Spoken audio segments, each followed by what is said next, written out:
Hey guys, welcome back to the channel. This is a story about what if fairy tale Naruto is Laxus' nephew.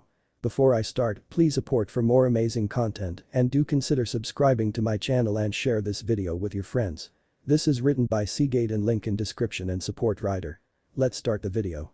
Chapter 1. In the town of Magnolia. It was late at night in the town of Magnolia and it was raining. Currently all the denizens of the fair town were huddled away in either their homes or in bars, waiting out the rain as they spent time with their friends and those close to them. At the edge of the town though, in a small yet comfortable house that had been built into a tree, two people were sat around a table discussing less than pleasant things.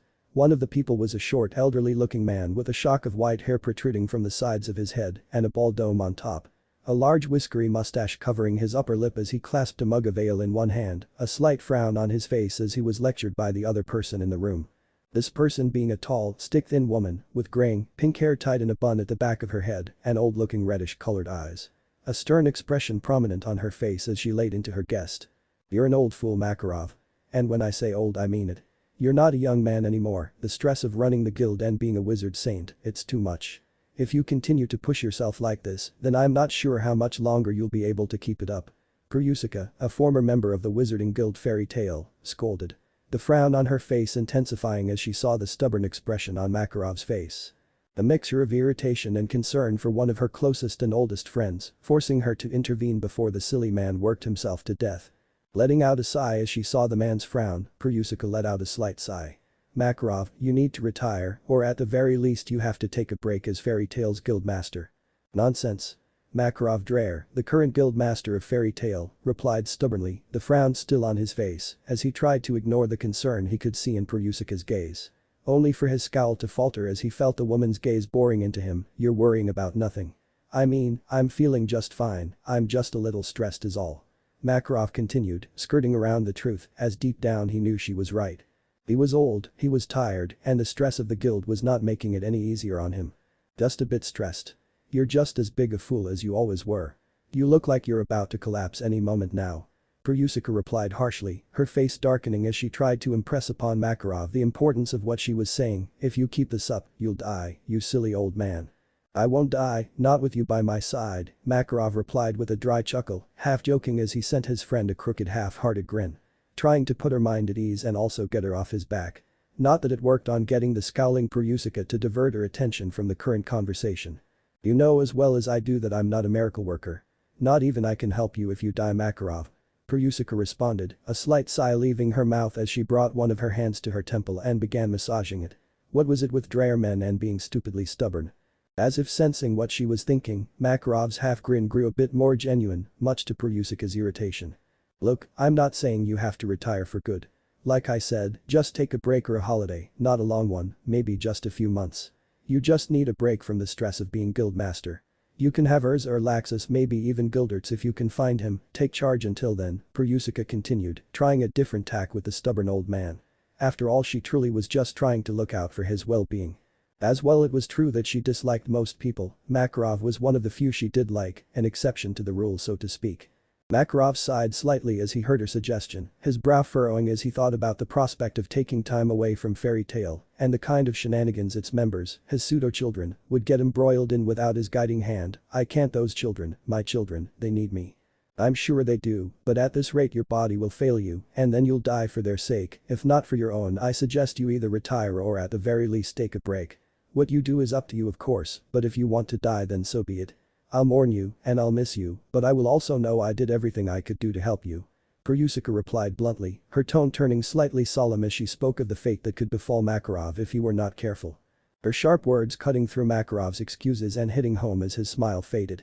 "I guess you're right, I guess I really do need to relax," Makarov finally admitted, letting out a sigh, deflating a bit as he sagged slightly in exhaustion.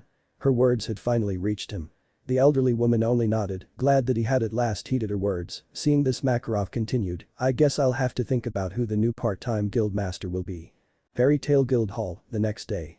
The rain of the day before had given way to bright sunshine and clear skies in Magnolia, and taking advantage of the change, the streets were filled with people. Some of them were flitting through the bustling market stalls, whilst others were sat in one of the large parks that were dotted around the town, luxuriating in the warmth of the day. Makarov, however, was currently in the ever-loud and boisterous Fairy Tale Guild building, a large, 100-year-old, wooden building that overlooked the sea and the home to the Fairy Tale Guild. One of the strongest wizarding guilds in the entire Fiori and one of its most infamous. Not for any sinister reasons of course, but more because of their often and flagrant flouting of some of the magical council's more petty rules.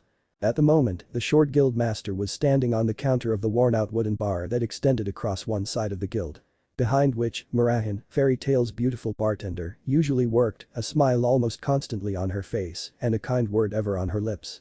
As he stood there, he couldn't help but just watch as his guild members, his children, fought, drank and laughed with each other, smiles on their faces as they laughed out loud and joked together. He had seen most of them grow up from young children and teenagers who first came to the guild, often frightened and alone, into the fine young men and women they had become today. No matter what anyone said, no matter how many complaints the magical council sent him, he couldn't be more proud of his children. This is only temporary, Makarov, it is not a goodbye no matter what, because even if I can't see them, even if we are separated, far apart from each other, I'll always be watching over them. I'll definitely watch over them, forever, Makarov thought as his soft eyes moved over the members of his guild, a sad smile on his face at having to be separated from them, even for a short time. Still, Prusika had a point, if Makarov wanted to live to see what else the little rascals would get up to, then he would need a break. Nodding his head at that though, he knew it was time, no more waiting, no more prevaricating. It was time to finally tell them his news. After all, he had gathered them all here for that express purpose, he was sure many of them would have preferred to have been outside enjoying the sun or on missions. But still they had all come at his request. Listen up, you brats. Makarov bellowed, his voice echoing throughout the large building as he got his rambunctious children's attention. The slightest of smiles on his face as he saw them all looking at him, all of them silent as they waited for him to continue. Waiting a few seconds as a curious silence hung in the air, all of them looking expectantly at their guild master, waiting for him to make the important announcement that he had gathered them all here to hear. Letting out a slight cough, Makarov decided to just come out and say it. Which is why, as bluntly as possible he said, I have decided to step down as guild master. A few moments of silence followed this, as many of the guild members gawped at him in confusion. Unfortunately though, the silence didn't last. What?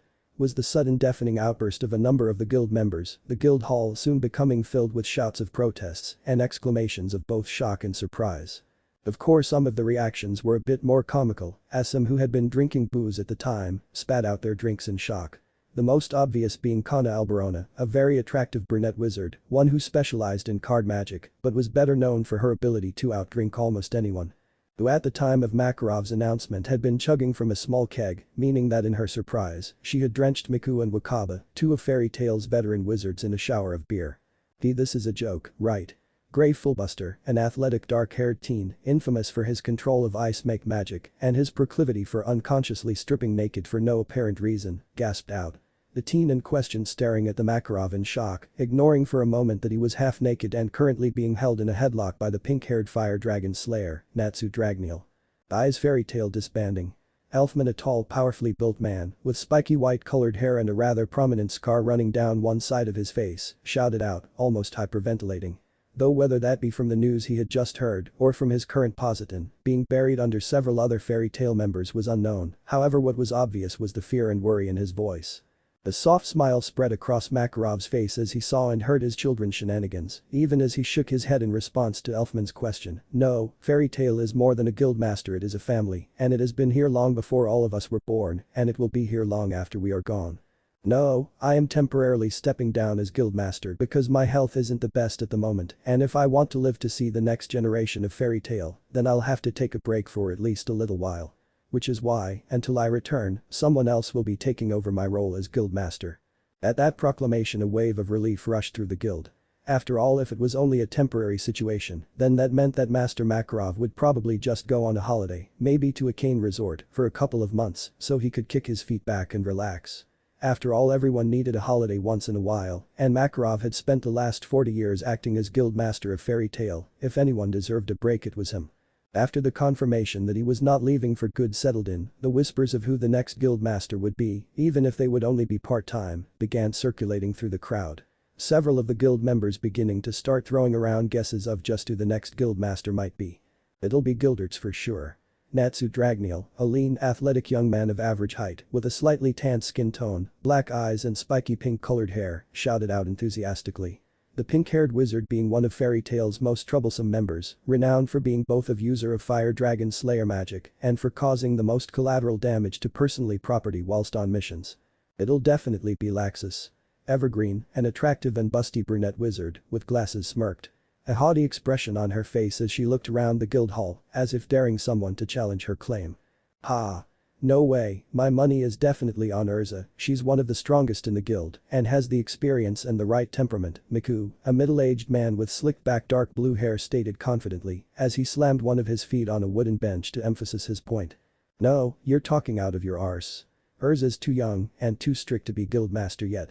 If you ask me, it'll be Laxus. He has the power and the reputation, plus as Makarov's grandson he has the lineage. Wakaba, a middle-aged wizard with brown hair and a pompadour style and a cigarette in his mouth said. A smirk on his face as he met Miku's gaze. No, it will be me. I am a real man. Elfman bellowed excitedly, while pounding his chest trying to show his manliness to the world as he did so. The heavily built wizard making a great show of flexing his muscles as he did so. Ha! In your dreams, Elfman. Gray shouted in response, finally breaking Natsu's headlock and leaping at the now free Elfman. Tackling him into the ground as he did so, which in turn made the white-haired wizard stumbling backwards into a number of other fairy tale wizards. Within moments the gossiping and newly begun fighting was once again interrupted by Makarov, who upon seeing that he was about to lose their attention, decided to clear up a few more things. I have an idea on who I want to be the next master, but I haven't asked the question yet or gotten an answer. But that is a problem for later, let us not worry about this, no for now is the time to celebrate, let's party. Makarov roared, a mug of ale held aloft in one of his hands. In response everyone began to loudly cheer in agreement to their master's proclamation, before things once again descend back into the chaos that was Fairy Tail on a normal day. One day later, the Fairy Tail Guild Hall. Boy, old man, what the hell did you call me here for? I'm a busy guy, you know. Laxus Dreyer, a tall, powerfully built young man with blue eyes, tanned skin, spiky blonde hair and a distinctive lightning bolt scar running down the side of his face, growled at his grandfather, Makarov. A prominent scowl on his face as he glared down at the old man, his impatience clear to see. Currently they were on the second floor of the guild hall, in Makarov's cluttered little office, surrounded by large stacks of paperwork, most of which were complaints about the damage the members of the guild had caused whilst out on missions. Most of which was courtesy of Natsu. Ignoring his surroundings for now, Laxus instead focused on his frowning grandfather, his blue eyes narrowing as he gestured to the other occupant in the room. And why the hell is he here? Is this about you leaving? The person Laxus had been referring to was a tall, young-looking man, with medium-length, wavy and spiked dark blonde hair. The man had thick eyebrows, twinkling blue eyes and tanned skin. He actually looked quite similar to Laxus, only shorter and less brawny, with slightly softer facial features. A slight smirk playing around his mouth as he watched Laxus's theatrics. The other blonde was wearing a black, button-up, long-sleeved shirt, over the top of which he wore a dark brown leather jacket with a folded grey fur-trimmed collar and breast pockets on either side. He also wore simple black jeans with frayed hems and battered dusty brown leather boots. Overall he cut quite an unremarkable figure, neither as large or imposing as Laxus, or as small and striking as Makarov. Yes, Laxus, my leaving is exactly the reason I called you. In fact, it is why I called you both here from your obviously busy schedules. And before you ask, that is because I've decided one of you will be Fairy Tail's new guild master, Makarov replied, whilst looking the two young men over, sending a slight frown to Laxus because of his abrasive attitude. Ideally he would prefer for Laxus to have had a few more years of experience and to have matured more before he offered him the position of guildmaster, even if it were only temporarily. Unfortunately though, he was the second best option and so had been invited here in case Makarov's first choice refused, which knowing him was a likely possibility. I know you are both powerful and that you both have the potential to be great leaders, which is why before I choose I just want to hear something from you two before I make my final decision on which one of you it will be. Makarov continued, giving the other man in a room a pointed look at that. After all, the job was his, all he had to do was say yes. Not that he would tell his grandson that, the man's ego wouldn't accept being second choice. It'll be me obviously. I mean, why the hell do you think this guy could do it? You would think that the guildmaster would at least be someone from Fairy Tail. This bastard, he's just a nobody. Laxus responded, his voice raising as he glared at his fellow blonde. He knew who the other man was, though he suspected there was more to it than he had been told. Still, he knew the man, even if only a little, and he didn't particularly like him. To be fair, young Laxus make a good point. After all, Mackie, I'm not even a Fairy Tail mage anymore. The young-looking man finally spoke up, his tone soft. Though as he spoke, there was an amused look on his face. The slightest of grins present as he watched the interaction between grandfather and grandson. It seemed a lot had changed since the last time he had visited. I mean, has your old age finally caused you to become senile? Do you want me to take you to a retirement home or something? He continued, letting out a bark of laughter at the scowl the old man sent him. It wouldn't be fair if he became master. Laxus spoke up, cutting Makarov off as he did so. Like he said, old man, he isn't a member of Fairy Tail, at least not anymore. Come on, just think about it, we've seen him like once or twice in the last decade. Fairy Tail's guild master would have to actually be a member of the guild and not some flaky, unreliable bastard whose leadership would make the guild weaker than it already is. Laxus continued to say, alternating glares between his fellow blonde and his grandfather. And to be honest, he did have a good point. Damn kid, what happened to you? I mean, you used to be such a sweet kid, don't get me wrong though, you were a pretty bratty teenager, but I thought you would have grown out of that by now.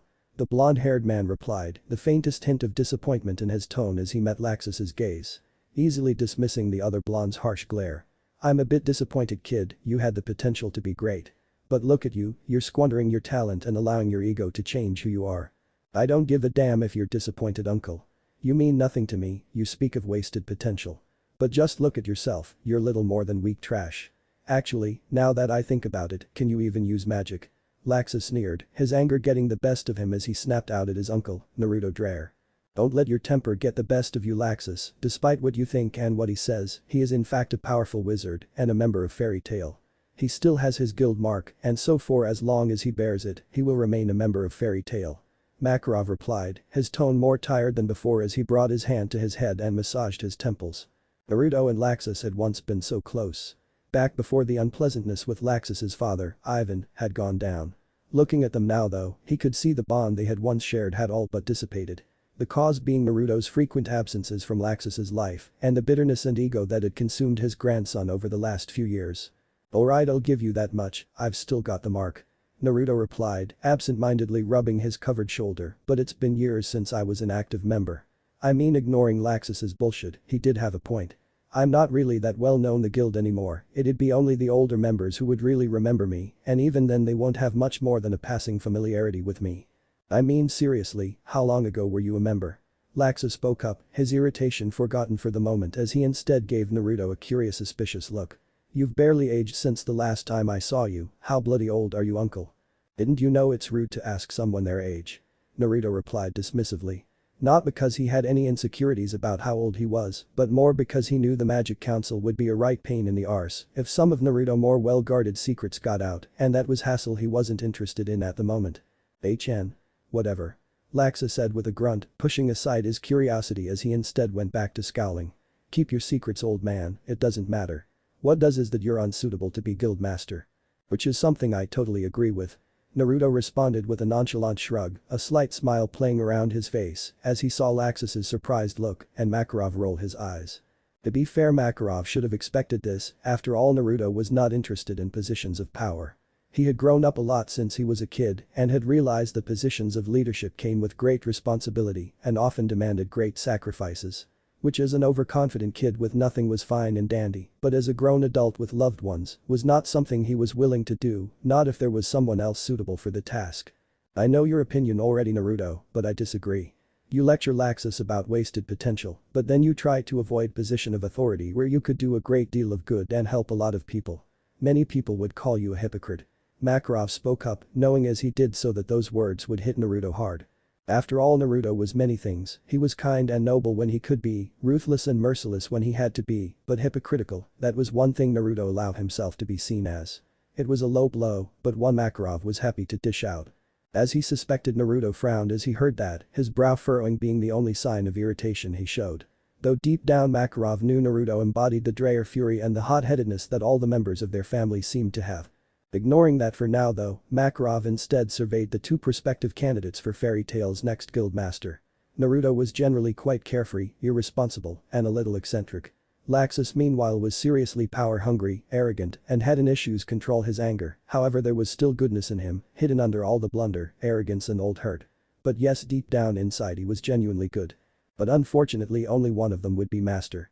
Even if Laxus did make a good point about Naruto not being master because he hadn't been around for a long time, out of his two family members, Makarov figured Naruto would make a better master. Despite this, he still owed Laxus a chance to prove himself if Naruto rejected his offer. Plus, if Naruto did accept, then the blow to Laxus's ego could do him some good. It could bring his grandson back down to earth and knock some of the arrogance out of him. Laxus was right though, Naruto once was a member of Fairy Tail. That had been many years ago though, it was likely that not many people remembered the blonde ever being a member. Mainly though that was because most of the current guild members weren't members at the time, with some of them having not even been born. Makarov looked at Naruto's right shoulder, even though the blonde had his leather jacket on, he knew Naruto still had the orange guild mark he had gotten many years ago. Makarov also knew that Naruto still bore the mark with pride. Maki, Naruto finally spoke up, his voice as cheerful as ever as he pointed at Laxus. I may not be the best choice for the Positon, but it kinda surprises that you are considering making this brat the guild master of Fairy Tail. Laxus growled in annoyance as he heard that, his eyes narrowing as he glared at his uncle.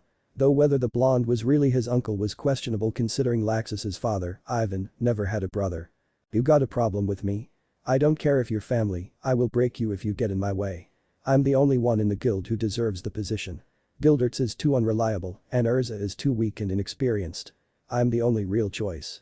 Laxus growled out as he glared at Naruto. His hands clenching into fists as he shrugged off the big thick fur-trimmed overcoat he was wearing over his shoulders like a cape, leaving him in a purple button-up shirt and black leather trousers.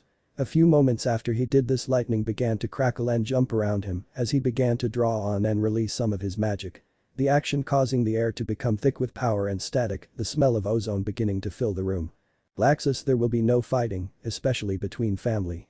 Makarov snapped at him, his eyes flashing golden for a moment as his voice deepened. My decision as master will be final, and you will accept it no matter what the result may be. HMPH, whatever, just make me master already. Laxus snapped back, though as he did so he stopped releasing his power, both because his grandfather had a dangerous look in his eyes, a look that warned of impending doom, and also because his uncle didn't look at all bothered by his display, in fact he just looked bored. Makarov stayed silent. Before he spoke, I want both of you to tell me why you want to be the guild master, and if you did become master, what would your goals for this guild be? Don't think of lying either, because I will be able to see right through your lies. Boy, I don't even want to be the guild master. Naruto spoke up first, raising his hand in a last futile attempt to avoid having to answer. I mean, it's just too much work, why would I want to be a guild master for such a troublesome guild? Hell, think of all the stuff I could do instead, hit up a few bars and casinos. Maybe get out of Fiori for a bit, I've heard 7 is nice this time of year. Makarov ignored that comment resignedly and instead turned to Laxus. Laxus, I want you to answer the question. Laxus smirked as he clenched his right fist in front of him. I want to be the guild master to make Fairy Tail even stronger, I want to have everyone fear and respect us. I'll kick out the weak trash that don't deserve to be in this guild, old man, and Fairy Tail under me will become truly the strongest guild in Fiori. I see Makarov sighed at this. It wasn't wrong to have ambition, but Laxus's way, he just didn't like it one bit. Laxus loved Fairy Tail, and he knew that, but his way wasn't the Fairy Tail way, he would only lead the guild to ruin that way.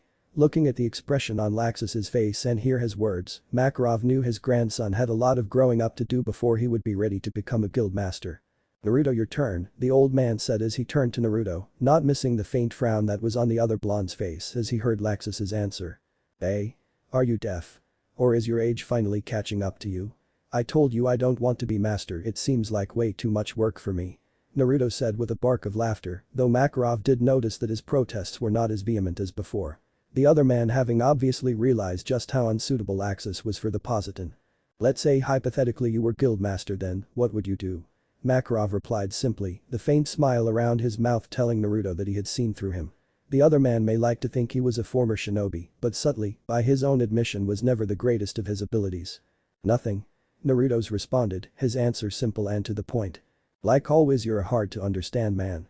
Makarov thought while his sweat dropped, he was doomed. He could already imagine the guild being destroyed due to the blonde's carefree, lazy personality. Clearly had underestimated Naruto's reluctance to become guild master. That being said though, he had to admit he did like Naruto's response better than Laxus's, it was more the Fairy Tail way. Very well. Makarov said after a short pause, nodding as he sent the now wary Naruto a slight smirk. Naruto, you will be Fairy Tail's new guild master. Makarov continued on, the smirk turning into a full-grown grin. What? Both Naruto and Laxus yelled in union. Laxus almost growled in rage after he heard Makarov's announcement, you'll leave the guild in the hands of this fool. He is not fit for it. Does he even have magic? I've never seen him use any before and I don't sense any coming from him now. Laxus snapped out whilst he glared at his uncle. "Boy, don't act like you're fit for it to brat." Naruto snapped back, his sharp blue eyes meeting Laxus's raging ones. One of his hands going into the inside pocket of his jacket and pulling out a small hip flask, which he then proceeded to swig from. The harsh spirit inside dribbling down Naruto's chin as he tried to think of a way out of this situation that wouldn't leave the guild in the hands of Laxus. See? He's dribbling like a child and drinking, how the hell is that responsible? Laxus shouted, gesturing at Naruto as he did so. Everyone dribbles occasionally, but unlike them, I do it openly and don't try to hide it. As for the alcohol, have you ever actually been in the Fairy Tail Guild Hall? Naruto replied as he stoppered the flask and stuck it back in his pocket, one of his hands coming up to wipe his mouth. Very wise words, Naruto. Makarov nodded, ignoring Naruto's actions. Do you know how many times I have to hide my dribbling? One of the curses of old age, I'm afraid. The fear of being caught doing it is unbearable. Stop joking around, old man. Laxus snapped at Makarov, get serious and make me master. Makarov suddenly turned serious again as he heard that, the glint of danger returning to his eye, making Laxus regret what he had just said. Continuing to glare at Laxus, Makarov said, I've made my decision, Laxus.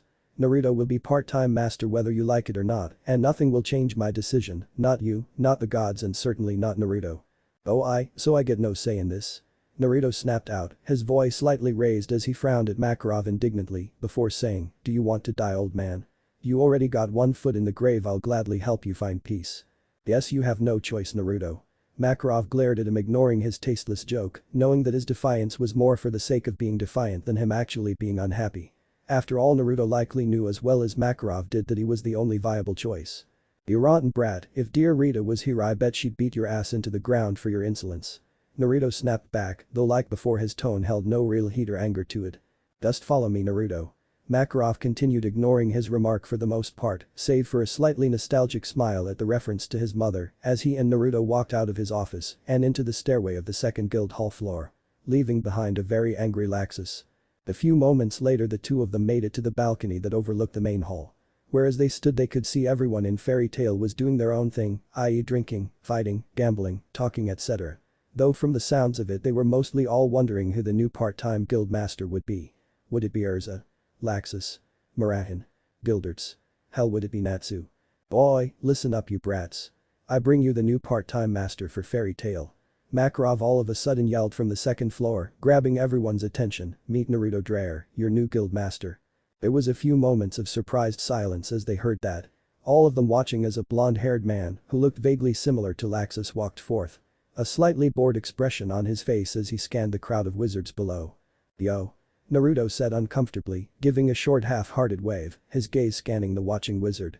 A part of him really not wanting to be here right now. Everyone inside Fairy Tail thought the same thing as they heard the master's announcement and saw their new guild master. Who the hell was the blonde? Chapter 2. In the Fairy Tail Guild Hall. There was a few seconds of silence as all of the assembled members of Fairy Tail absorbed their guild master, Makarov's, most recent announcement. The eyes of almost everyone in the guild were currently fixed on the subject of Makarov's speech, their new part-time guild master, Naruto Dreyer. The blonde in question standing awkwardly beside the old man, a slightly uncomfortable smile on his face as he gave them a lazy wave. His distinctive spiky blonde hair, tanned skin and blue eyes standing out and reminding more than a few of the staring wizards of Makarov's grandson, Laxus. After Makarov stopped speaking there was a few moments where nobody said anything.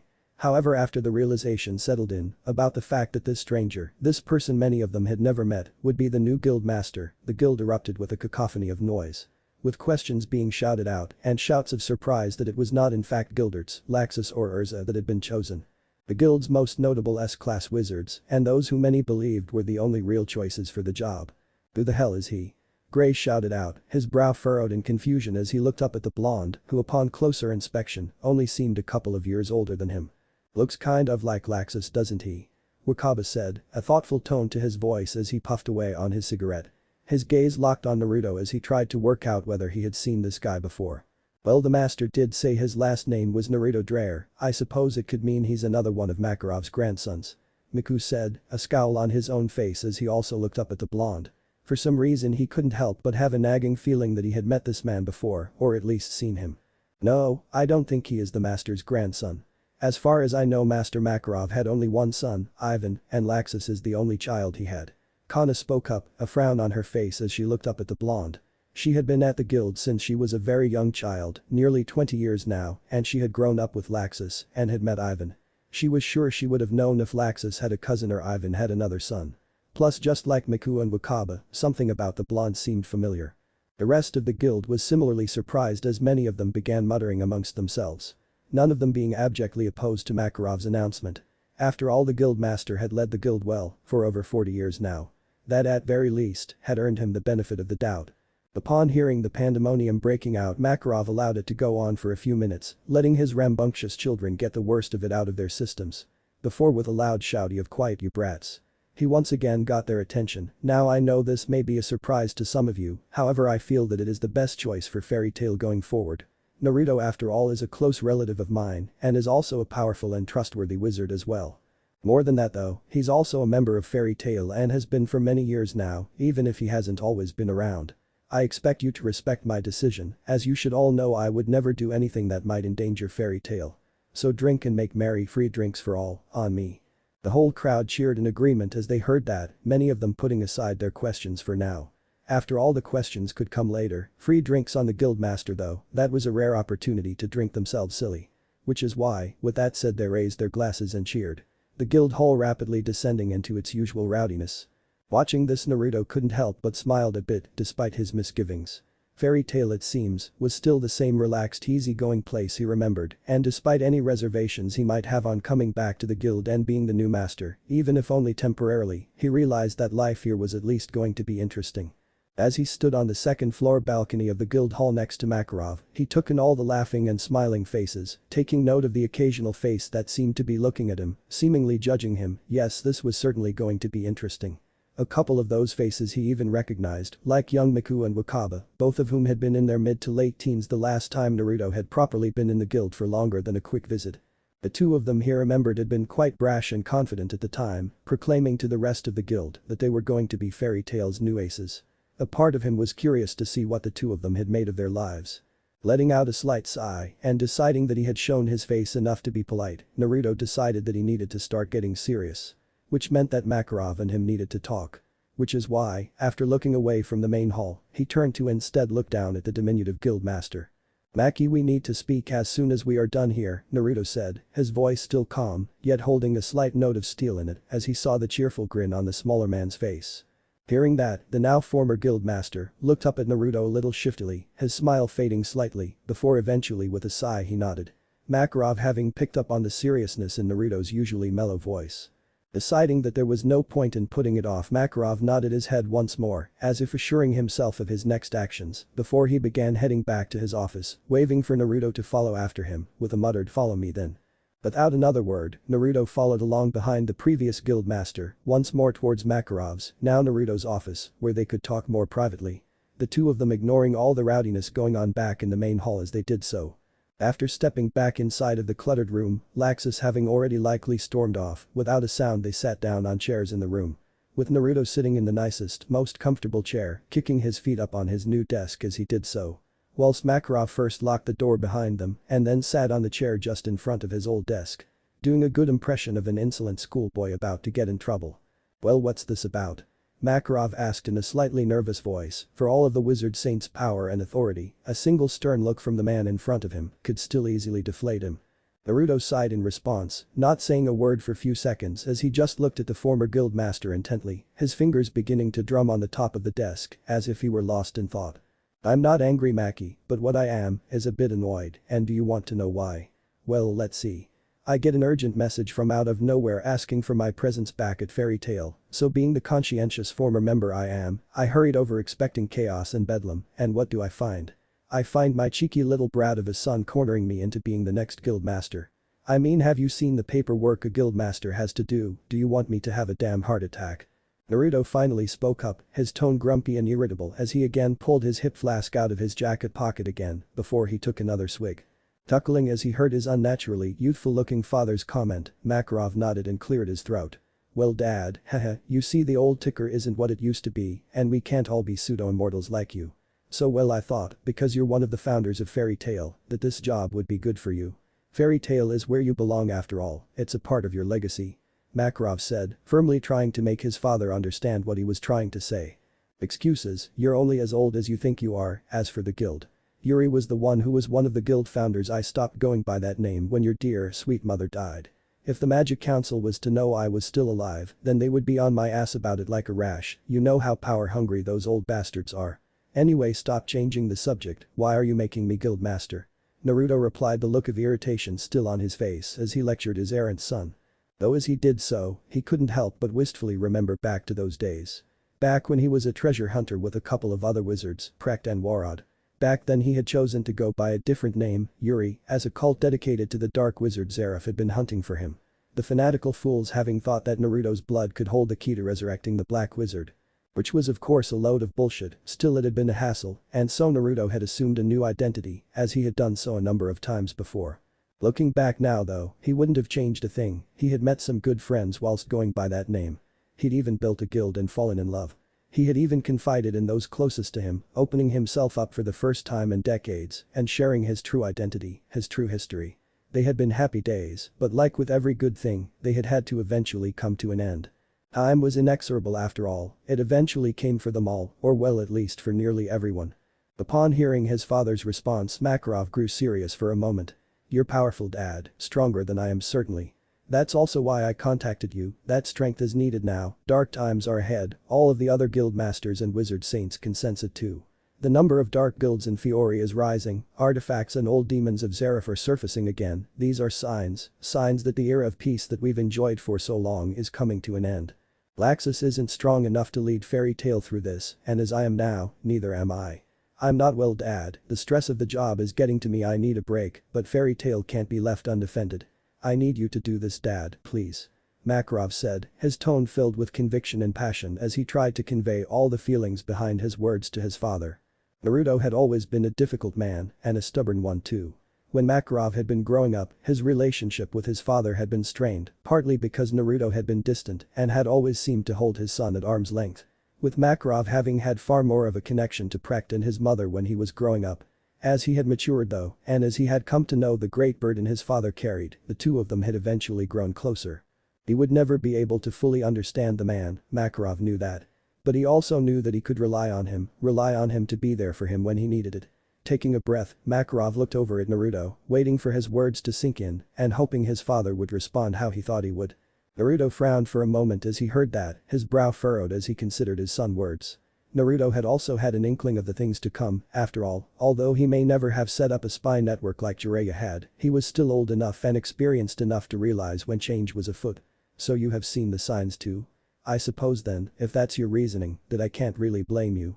Plus I'm sure it would do me some good anyway, being back here in the heart of Fairy Tail, being back with family. Makarov perked up as he heard that. His father having come through for him like he had known he would. Yeah, you're right, it will be good for you to be back here.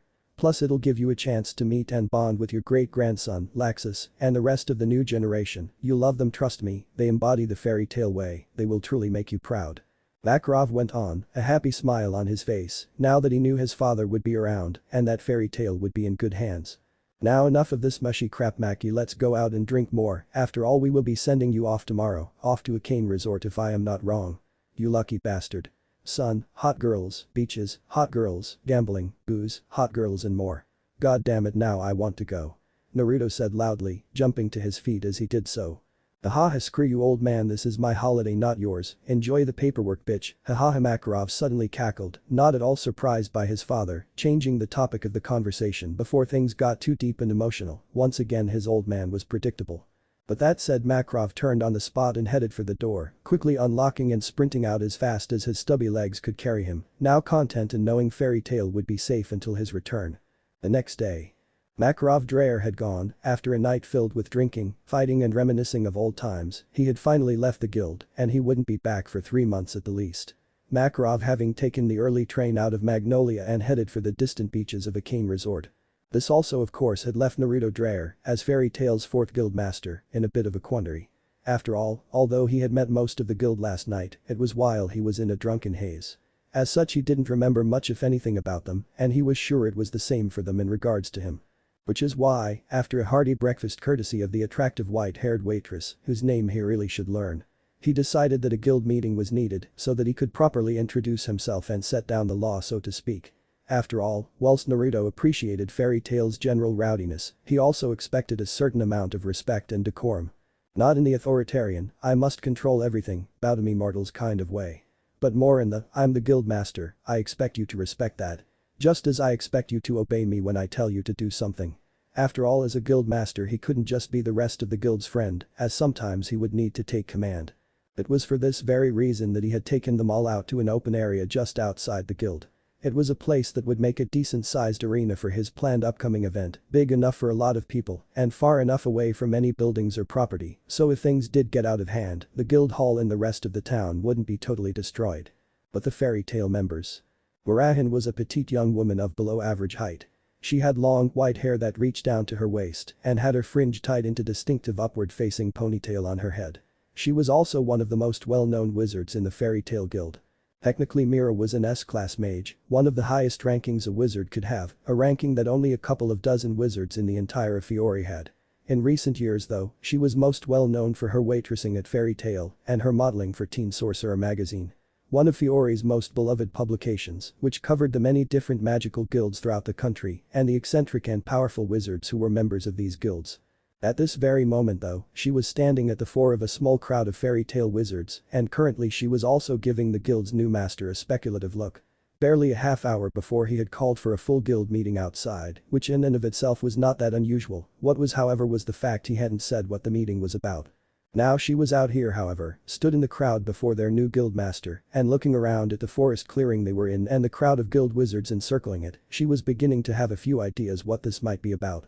Elfman Strauss, her younger brother, a hulking man with spiky white hair and a distinctive scar that ran down one side of his face, was stood beside her. The large man grinning like a loon, he like his sister likely having his own thoughts on what was going on. Or maybe not. This Naruto guy, I reckon he's going to be a real man. Elfman happily proclaimed, making the people around him sigh as they slowly inched away from the tall man in complete awkwardness.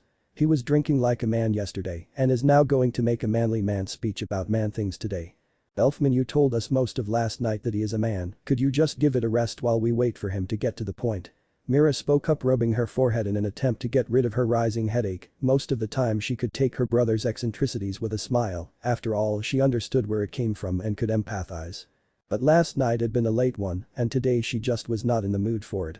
In fact she was about to say something in response, hopefully distract her brother for a time, when she was distracted by a ripple that seemed to go through the gaggle of waiting mages. Looking away from her brother, Mira's sky blue eyes instead began to survey the crowd behind her, trying to see what was going on. Of course she soon got her answer when some of the assembled wizards started shouting in panic. Urza's coming. Everyone, Urza's here. Warahin perked up as she began to hear what the clearly afraid man was yelling about. Elfman however, upon hearing the shout had started to look a little pale. Smiling slightly as the loudmouth mage who shouted ran past them, his arms flailing wildly above his head. Mira and Elfman turned to see a beautiful red-haired woman who was clad in silver armor and was wearing a blue skirt with long black combat boots, striding in their direction. Urza, over here. Warahin yelled as she waved her friend over to where their group was standing in the crowd. The redhead in question blinked before smiling as she noticed the perky barmaid waving to her, her stern hazel eyes warming slightly at the sight. I'll be right there with you, Mira. Urza replied as she began to walk towards Warahin, the other mages scrambling to get out of her way as she passed. Upon reaching where the brother and sister were, she gave Mira a brief hug and Elfman a firm punch on the arm before asking, what is going on? Why is most of the guild just standing out here? Did Master Makarov call a meeting? Or have you finally destroyed the inside of the guild with your fights? Oh dear, Urza, did you not hear? The master decided to take a break from the guild for health reasons, so he's appointed a temporary guild master whilst he's away.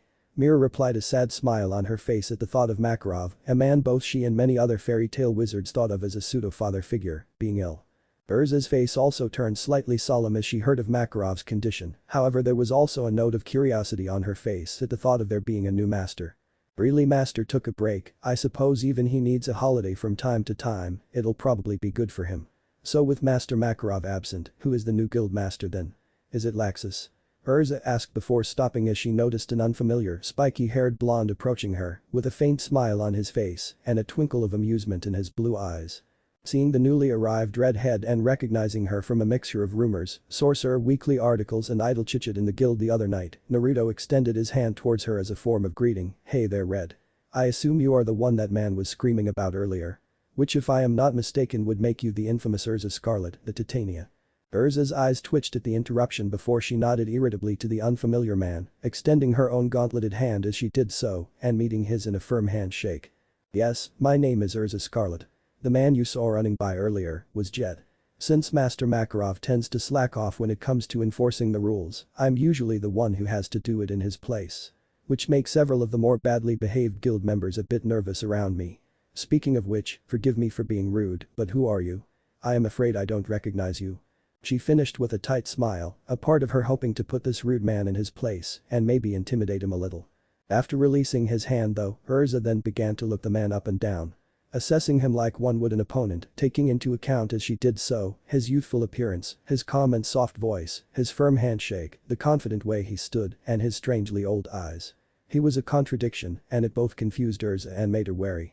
In response to Urza's questioning and her searching look, the blonde however merely raised an amused and curious eyebrow. With Naruto not showing any nervousness at her attempts at intimidation, much to the surprise of the S-class mage of Fairy Tail. His gaze instead evaluating her, just as he was sure she was doing the same to him. Letting out a chuckle at that before, noting the facade of strength, authority and control she was putting up to mask her own insecurities as he did so. Not that Naruto was about to call her on it, he was not that callous. Well, that's nice and all red, but I would not try to enforce anything on me as you do to them. Anyways, in answer to your question, my name is Naruto Dreyer, Fairy Tail's new, if only temporary guildmaster, and let me just say it's a pleasure to meet one of Fairy Tail's S-class wizards. Naruto replied, a friendly smile on his face and an unnerving resolve in his gaze as he met Urza's hazel eyes. The Strauss siblings stiffened slightly as they heard the young man's retort, the color draining from their faces. With the both of them beginning to wonder if the blonde had a death wish or something, because regardless of being the guildmaster, no one talks to Urza Scarlet the Titania of Fairy Tail like that and gets away with it. Unfortunately, before Urza could reply, the blonde had already wandered off, probably to start his speech. The blonde having maintained eye contact with Urza just long enough for her to look away first before he had departed. Urza in response was at a loss for words. It was the first time in her life that she had ever seen a newcomer to the guild, not afraid of her threatening nature or reputation, and to shoot back with such a reply was surprising to say the least. Watching the blonde as he walked away, Urza began to add up all the things she had noted and came to a simple conclusion. There was more to the blonde than she first had realized, there was just something about him, something intense, something strong, something unnatural. But that still didn't give him the right to be rude. Which is why as she saw Naruto turn to face the crowd, a slight smile on his face, she decided that she would need to teach him a lesson. Boy grey, you stripper. What do you think the new master guy is planning? Natsu Dragneel shouted to the dark-haired man beside him, a prominent smile on the pink-haired dragon slayer's face as he started to look around, tugging on his scarf and almost vibrating with excitement. So far Natsu hadn't had a chance to properly talk to the man, nor had he had a chance to challenge him to a fight. Still, there was still time, and considering the fact that Gramps had chosen him as the new guildmaster, then that must mean that he was strong, and if there was one thing Natsu loved, it was fighting a strong opponent. Brave Fullbuster merely smirked in response as he looked back at his fellow guildmate and rival, before he shrugged his shoulders, who knows? We'll just have to see for ourselves. The ice wizard in question toning down his answer as he instead gave the blonde guildmaster a searching look. So far he hadn't been able to get a read on the man. He had spoken with him a bit the other night, but that had been mostly drunken talk and he could remember very little of it. Natsu frowned as he heard that and was just about to shout grey down on his terrible answer and the fact he didn't respond to Natsu's baiting when he was distracted by the new guildmaster beginning to speak. Greetings everyone. I am sure you are all wondering why you have been called here today. The reason why though is quite simple actually. Last night we were all too hammered to be properly introduced, so I thought I would do it properly now. I am Naruto Dreyer, the fourth master of Fairy Tail, well at least until the old man comes back from his holiday, the lazy ass. Master Naruto Dreyer spoke out, his voice easily audible as he stood before the crowd of mages, a slight smile on his face as he looked around the group of watching Fairy Tail mages. Cheers were heard in approval to the master's presentation, as despite most of them being very drunk, they had for the most part a good first impression of the new master and now wanted to see more. Now although I met most of you yesterday we were drunk and having fun, so I don't really remember a huge amount. Which is why I called you all out here. I believe the fastest way to learn about a person is to fight them or to see how they act in a fight. This is why right here and now I am laying out a challenge. I will fight 3 Fairy Tail mages, one at a time, right here and right now. If you win, I will give you the position of guildmaster. If you lose, well, then you can buy me a booze for a week. Naruto called out, the grin on his face widening. Of course what Naruto did not say was the true purpose behind this, which was about enforcing his position as guild master. After all he was mostly an unknown, and due to his apparent youth, it was likely some of the guild members would grade under his leadership and maybe question it or second guess him. So to stop that Naruto would give a display of power, after all actions often spoke louder than words, and if he could prove he had the power to hold the position, then it would secure his position long enough for him to prove his ability to lead and command in other ways. It was a simplistic method, but one that he had learned in his youth. After all it was the way the old genin squads had been run in the Leaf Village. To begin with there was a test, one which was aimed at not only testing a genin capabilities and worthiness to progress, but also to prove the strength and power difference between their jounin sensei and themselves. A swift and easy way to establish authority, and here today Naruto would be using the same principles, if slightly altered. As expected his announcement was initially met with silence for all of about 3 seconds before there was an explosion of noise as mages shouted challenges and questions at the new guild master. A certain overexcitable pink-haired dragon slayer being the worst of the lot as he attempted to charge the blonde guildmaster, his hand alight with fire magic as he did so. But the only thing keeping him back being the formidable presence of Urza Scarlet, who was sending the new guildmaster a fierce glare. Raising his hand Naruto spoke up once again, having to shout to make himself heard. The reason for this is that it will be a fun bonding experience and it will show you my magic and a little about who I am as a person, as the way somebody fights shows a lot about who they are. So I will start by giving all the S-class mages here a chance to challenge me, before giving the rest of you the same chance, just to make it interesting you know. Naruto spoke up, his grin widening as he saw how excited the crowd of wizards was, he could even hear a busty brunette at the back start shouting out betting odds on who will challenge Naruto and how well they will do. It was cute, they thought they had a chance. So with that said, who is the first challenger? Chapter 3. With Naruto. Looking over at the crowd of guild wizards surrounding him, Naruto couldn't help but smile as he took in the many looks of excitement and anticipation he could see on the faces of those present, with a number of them shouting of encouragement, challenges and bets. A couple of them even tried to convince their friends to step up and take Naruto on, whilst others looked to the only 2 S-class mages present.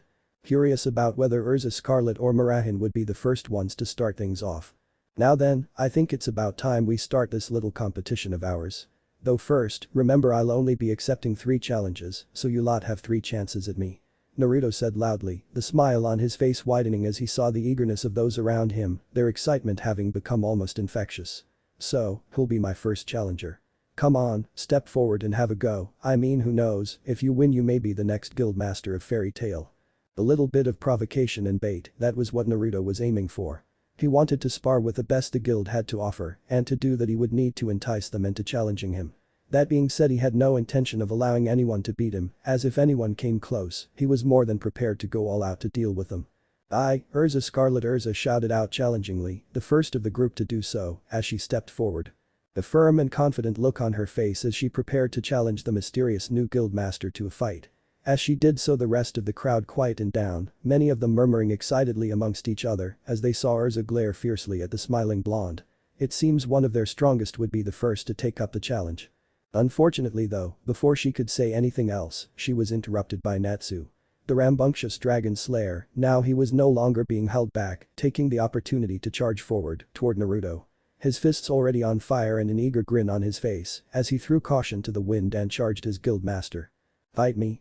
Come on I challenge you, you Laxus wannabe, I'll kick your punk ass. Come on fight me, unless you're scared. The pink-haired dragon slayer roared as he broke through the crowd and into the center of the impromptu arena, streams of flame trailing out of his mouth as he ran towards Naruto shouting his challenge.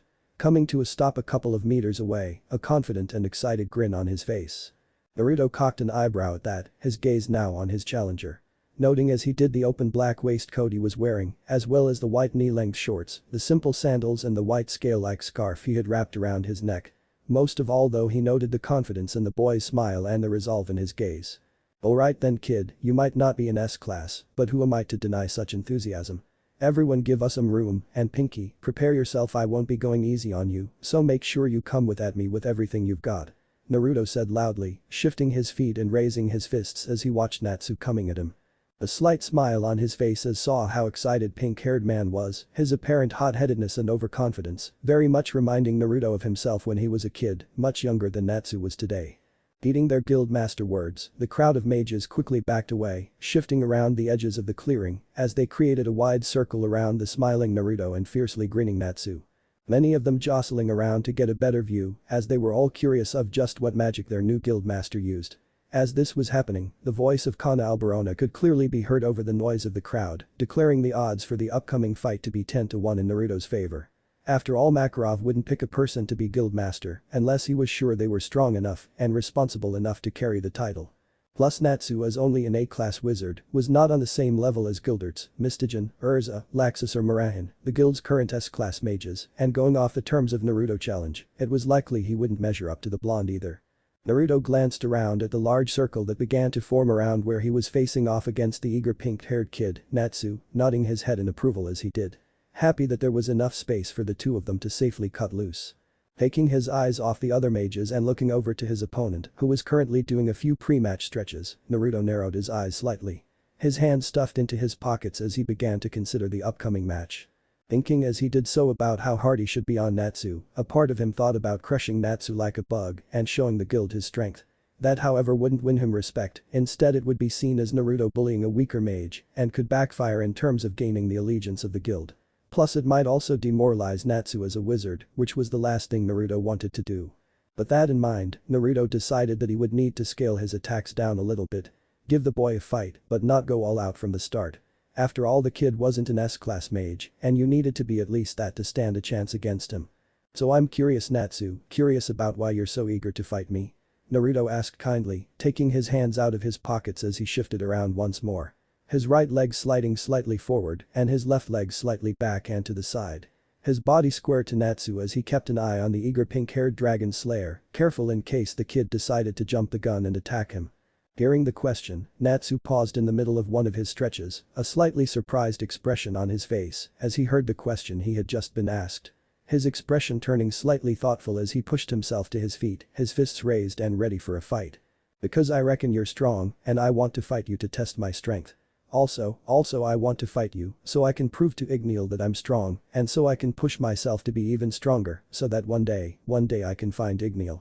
Natsu's replied, his voice rising as he continued talking, getting more and more passionate as he did so. Besides, what if you're too weak to be Fairy Tail's guildmaster? I mean to be guildmaster, you need to be strong like Gramps. That's fair enough, it sounds like you have a pretty reasonable reason to get stronger. Naruto replied with a nod of his head and another small smile. The buzz of conversation around them picking up in the crowd surrounding them as everyone began to get excited for the upcoming fight. Alright, then I'll give you a fight so that you can prove to this Igneel and yourself how strong you've become. Get ready then, because I'm about to barbecue you.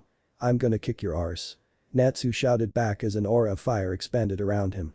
The pink-haired dragon slayer trying to psych himself up as he saw the confident smile on Naruto's face, his words carrying no real malice to them. Are you ready, Natsu? Naruto replied, interrupting Natsu's ranting, a grin on his face as he once again saw himself as a kid in Natsu. Seeing this, Natsu immediately adopted a serious expression on his face, his fist clenching as he prepared to attack. After a few moments though, the serious expression once again twisted into a fierce grin as Natsu prepared to lunge forward and start the fight. Grinning slightly, Naruto raised his own fists, his eyes noting Natsu's chaotic form. Assuming as he did so that the boy's attacks would be wild and unfocused, substituting skill for sheer power and ferocity. The crowd began to murmur again as they saw this, causing Naruto's grin to grow larger, his heart beginning to beat faster in excitement for the conflict to come. It had been too long since he had done something like this. The surrounding mages, they all had absolutely no clue what his magic could be. The sheer diversity in the types of magic in the world made it almost impossible for them to guess, especially since Naruto showed no outward sign of what his magic might be like some wizards did. Begin. Naruto said softly, his words still audible to the rest of the crowd. In response, Natsu wasted no time in getting into a proper stance as he instead threw caution to the wind as with a mighty roar he charged at Naruto. The Dragon Slayer having no real plan in mind other than to go in fast and hard with a barrage of flame-powered punches.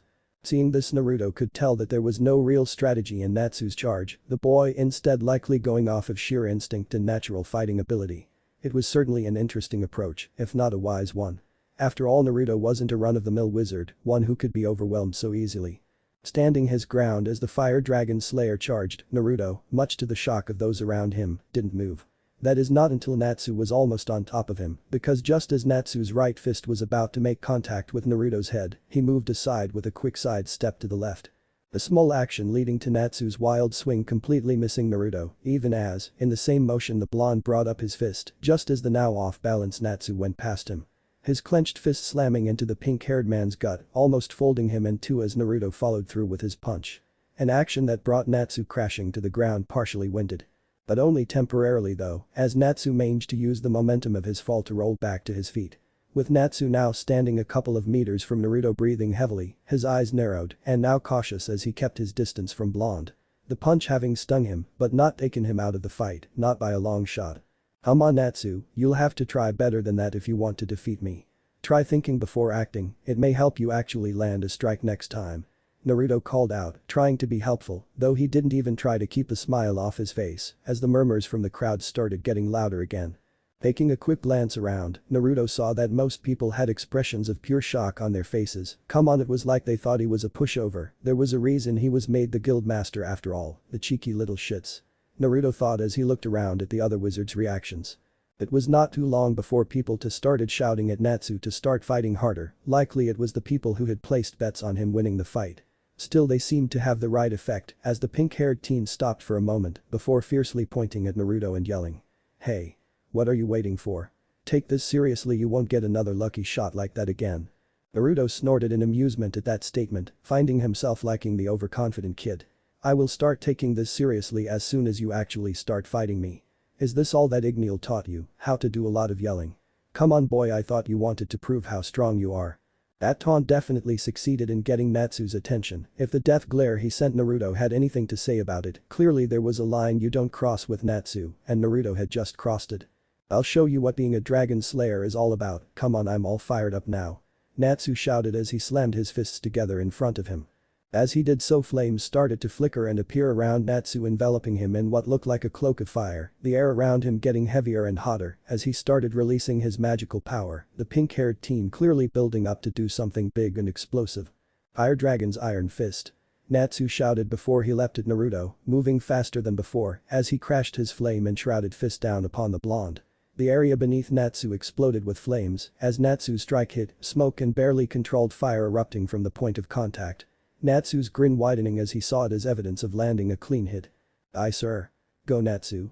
Happy, Natsu's companion, who also happened to be a small flying blue cat, cheered in a squeaky voice. As he leapt into the air, his white wings spread as he shouted his support for the son of Igneel from within the crowd. The small cat, expressing his happiness that his partner had started making progress. He wasn't the only one either, as the whole crowd started cheering as the fighting started up again. The loudest cheers coming from the gamblers who had placed their money on a surprise victory from Natsu. How do you like that? Natsu shouted as he landed back on the ground, his eyes fixed on the slowly dispersing cloud of smoke, a large grin on his face.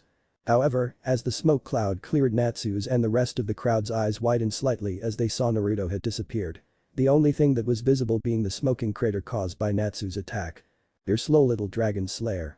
Naruto spoke up in amusement before he appeared directly behind Natsu with a cracking of lightning and a flash of yellow light. A slight grin on his face as he kicked Natsu in the back, sending the surprised pink-haired boy stumbling forwards and almost falling to the ground. From there, Naruto vanished again. Disappearing from where he had previously been with another gold flash and a crack of lightning. Only this time he appeared directly in front of the fire dragon slayer in another flashing of lightning and slammed his lightning-covered fist down on Natsu's head like a hammer. With another crash of thunder, the blow sent to the Natsu flying head first to the ground, a yell of surprise and pain leaving his mouth. Before he made impact though, Naruto grabbed Natsu by the back of his vest and threw him away from the ground, saving him from a painful landing. The throw instead sending him slamming into the ground a few meters away. Natsu releasing a cry of pain as he made contact with the ground before once again rolling with a strike and finding his feet once again, his pink hair now spikier than ever and several minor burns and scrapes now covering his body. Ah, wow, you're really strong. A lot stronger than I thought. Natsu shouted once his head stopped spinning, his fists blazing with fire once more. Awesome. Let's go again. The Dragon Slayer continued enthusiastically before inhaling deeply, preparing for his next attack. In response, Naruto only smirked as he watched Natsu. Once again making comparisons to himself back in his youth, it was scary just how similar the two of them acted. Though that for Naruto had been many years ago, and since then he had realized that patience, self-control and restraint were far more important in a fight than overconfidence and bravado. Still, the boy was young, soon enough he would learn the same lessons that Naruto himself did. Come on, show me the power of a fire dragon slayer, boy. Show me your strength. Naruto called out, a grin on his face as he saw Natsu rear his head back as fire began to stream from his mouth. Fire dragons roar. Natsu suddenly bellowed, an intricate magical circle appearing in front of him as he brought his cupped right hand to his mouth and then unleashed a blazing inferno from his jaws. The blazing tongue of flame speeding through the air towards Naruto, devouring the oxygen in the air and spreading out as the dense pillar of fire closed in on him. In response though, the guildmaster merely called upon his lightning magic and took the hit head-on. The fire engulfing the Naruto's form and temporarily hiding him from view. Natsu grinned as he saw this, his breathing a bit more ragged after releasing the attack. Alright, I got him. Natsu shouted a few moments later as he pumped his fist into the air in victory. This time though, the crowd didn't celebrate with him as they instead kept their eyes open. After all, this had happened just a few minutes before and they all knew what had transpired after that. A few seconds later, as the fire died down, Natsu's eyes widened when he saw Naruto standing where he had been previously, though now he was wreathed in a cloak of gold-colored lightning, which covered him from head to toe. Good, you're getting better. Unfortunately though, I have other challenges to take on, so I think playtime is over for now. Some in the crowd jeered at that proclamation by Naruto, apparently they wanted the fight to continue, not wanting it to end so soon, not when they had just started to witness his magic. Others though grew cautious as they heard that, the more experienced wizards having noted that Naruto's attacks had been simple, yet brutally efficient. Which told them that the guildmaster was holding back and that Natsu was currently way out of his league. As for Natsu, he didn't waste any time as he ignored Naruto's comment and instead immediately started charging Naruto's current position, his entire body enshrouded in fire as he completely ignored the still active lightning cloak around Naruto and instead tried to get in close so he could take the fight to his guildmaster. Natsu pulled his fist back again as he got closer and Naruto noticed that he was easily moving twice as fast as before. His passion apparently lending him strength as he fought with everything he had. Naruto narrowed his eyes as he saw this, the blonde having noticed that the dragon slayer seemed to be getting stronger and faster the longer the fight went on. The kid's emotions seeming to lend him more strength and power, the more powerful they became. A loud crackling noise filled the area as Natsu brought his flame-coated fist into contact with the blonde, with it appearing to many of the spectators that Natsu had gotten another clean hit in and that the blonde's lightning armor had failed. That was until with an explosion of lightning Natsu was blown away once again, this time crashing into the ground hard and rolling for a dozen meters before going still, his body twitching uncontrollably and his skin covered in dozens of blackened burns. Damn, maybe I was a bit rough on the kid. Naruto said into the silence that followed Natsu's failed attack. It seems his lightning armor was still as strong as ever. The technique having been created by Naruto to use the lightning to both enhance his muscles, reflexes and the synapses in his brain, whilst also providing him with an offensive protection that would zap anyone who got too close. No, Natsu, are you alive? Why aren't you getting up? Happy, the little blue cat wailed as he ran to Natsu's prone body in tears, almost hyperventilating as he began shaking Natsu's limp form before he turned his tearful gaze to Naruto. How could you monster? He was my best friend, how could you kill him? Shush, little Exceed, your friend is still alive, he's just unconscious. I may have given my lightning armor a little bit too much juice. Don't worry though, he will be up and on his feet again in a while, though he might be feeling a bit twitchy for a few hours. Naruto replied to Happy, his eyes crinkled in mirth at the little cat's reaction. The little blue cat looked up at Naruto with teary eyes as he heard that, slightly confused over the name Exceed he was given, but mostly happy that his friend was okay. After which he proceeded to sit down next to Natsu's head and slowly began patting the pink-haired teen's cheek. Right on to the next challenger, so who wants to face me next? Come on, don't be shy. Naruto said loudly as he gave Natsu a slight glance, noting the boy's potential before he looked back to the rest of the crowd of mages. Allowing Miku and Wakaba to drag Natsu's unconscious body away as he did so. Within the crowd of fairy tale wizards. Damn, the matchstick never stood a chance, what a loser. Gray muttered, embarrassed at witnessing his friend and rival's one-sided fight against the blonde guildmaster. Murahin, who was standing next to Gray as he said this, frowned slightly at the comment. Well, I am not really that surprised. Master wouldn't have picked Naruto as a replacement if he wasn't strong enough. And as strong as Natsu is, he isn't in the same league as Naruto, who looks to be around S-class. She replied, trying to defend Natsu from the harsh criticism from his rival. Gray blinked twice at that before conceding. Well, I suppose when you say it like that it is kind of justified. Still, put me up against him and I reckon I could take him, he is good with lightning magic, yeah, but I've seen much more impressive stuff from Laxus. Ha! Does that mean you're challenging him next, Gray, like a real man? Elfman shouted exuberantly, causing several of the wizards around him to slowly inch away. Gray scowled at that and made to retort, before he could however he was cut off by Urza. No, he will not be challenging him next. For I will. Urza spoke up, a determined look in her eyes as she glared at the figure of the blonde wannabe guildmaster, who was nonchalantly standing in the open space, ending anyone who met his gaze a kind, yet challenging smile. As if daring them to try and fight him. Urza's eyes flashing with irritation as she saw the irresponsible way he had thus far treated being guildmaster, such as these flashy and unnecessary challenges. She could not allow him to be guildmaster, at least not until she had gotten a feel for him as a person, and from what she has seen so far she has been unimpressed. He was arrogant, rude, laid back and totally irresponsible. But that in mind, Urza stepped forward into the arena-like space and shouted her challenge out so all could hear. I, Urza Scarlet, an S-class wizard of fairy tale, challenge you Naruto Dreyer to a contest of strength and skill. What say you? Well, for one, Red, you're a bit overly dramatic and formal. This isn't a play. No, this is a fight. But anyway, I accept your challenge, girl. I had a feeling you would try it on with me. Naruto responded, his voice slightly raised as he shifted his gaze over to the armored Reed, a smile making its way onto his face as he took in the slight flush on Urza's face at being mocked so blatantly, and her growing scowl as her shock and embarrassment turned to anger. Prepare yourself. Urza commanded sternly as she stood opposite Naruto in the informal arena, her armor gleaming in the mid-morning sun. Naruto nodded as he heard that, his smile fading as he saw the determination on her face. His eyes narrowing as he saw she was about to make her first move. Equip. Lightning Empress armor. Urza cried out suddenly, her body abruptly becoming covered in a golden glow. Naruto raised an eyebrow at the sight before him. The woman's previous silver armor having vanished in a flash of golden light before it was replaced by a different set of armor. With her new outfit consisting of golden and light bluish armor. The breastplate of her new armor was decorated with golden trimmings and it had thin plates going up to surround Urza's neck. Attached to the breastplate were spiked pauldrons, also a gold and light blue color. As well as that she was also wearing similarly colored armored gauntlets, greaves and knee guards. To finish off her assemble she had thigh-high boots with high heels and was also wielding a long spear, which had two spear heads that had a decorated circular wheel connecting the shaft with the spear heads. All in all, her appearance was now quite striking and fearsome, the armor accentuating her beauty and her curves far more than her previous armor had. Damn, that was impressive. Though I have to say, go for it, Red, if you've got the goods you might as well flaunt it. Naruto called out, his gaze taking in her cleavage and lithe figure. Naruto appreciating a beautiful woman as much as the next man. This is my Lightning Empress armor, whilst I am wearing this your lightning magic is all but nullified, so unless you have another trick up your sleeve you are in trouble. The fearsome Reed called out, ignoring Naruto's comment, seeing it as the distraction it was as she instead raised her weapon. Her long spear becoming wreathed in lightning as she pointed the tip at Naruto's chest. From seeing how quickly you performed your requip, Urza Scarlet, the Titania of fairy tale, I have to admit I'm impressed. Clearly the rumors I heard about you must bear at least some small measure of truth.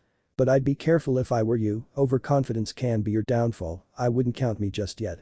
Naruto replied, as he met Urza's fierce gaze with a placid one of his own. His attention entirely focused on the battle as opposed to Urza's body, after all he wasn't some teenage child, Naruto had some semblance of restraint. Bring it. She smirked. Then it began, Urza starting off as she leapt at Naruto and brought her spear down upon him, the blade being trailed by lightning as she struck hard and fast. But instead of trying to block, Naruto simply took a step back and then used his lightning magic to transform his body into pure lightning before he shot off to the side in a flash of lightning. After that he then turned and raised his arms up, his hands making a two-gun shapes as he drew on his magic before unleashing a hail of bullets made of pure and heavily condensed lightning at the Reed. The action forcing Urza to jump back from her previous position, her spear twirling in her hands as she started swiping and deflecting the lightning bullets away with her spear of lightning, charging it with electricity as she did so. Deciding that he was not making progress that way, the blonde stopped his onslaught and leapt back, giving Urza a chance to be on the offensive again. The blonde guildmaster having done this to keep the fight moving and so he could see what else the Titania had. After all, when it came to a battle between wizards, information was almost as important as the spells you used. The more you knew about the person and their abilities, the quicker you could find a gap in their defenses and defeat them. In the end, Naruto didn't have to wait long for Urza to once again go on the attack. Lightning beam. Urza shouted as she aimed her spear at the blonde before she fired off a condensed blue beam of lightning directly at her opponent from the tip of her spear. Only for the blonde to cover his arm in his own lightning and bat the attack away, almost nonchalantly. Naruto's own control and mastery over his lightning magic, easily trumping Urza's lightning magic. It seems we're in a bit of a stalemate here, Red, you're protected from my magic, just as I am naturally strong against your attacks. So we are at an impasse. Naruto called out to Urza, hoping to provoke a response. "What are you going to do next?" The response he received was Urza's spear disappearing and a new weapon being re-equipped into her hands. The new weapon was a sword which was quite intricately designed with a multicolored purple and silver blade, which was accompanied by two red diamond-shaped gems, equally spread apart on the sword's blade. It was the sword that some of those watching recognized as the one she usually wielded with her black wing armor, an armor that enhances a person's offensive capabilities. Shooting forward again, Urza leapt at Naruto once more, bringing her new blade down upon him in a rapid slashing motion. Naruto, however, instead of leaping away or blasting her with his lightning magic, decided it was time to use another of the three magics he had mastered, a type of magic that he had personally created and was totally unique to him. Chapter 4. With Naruto. As Urza struck at him, Naruto released the magic from his body, easily manipulating and molding it as he did so.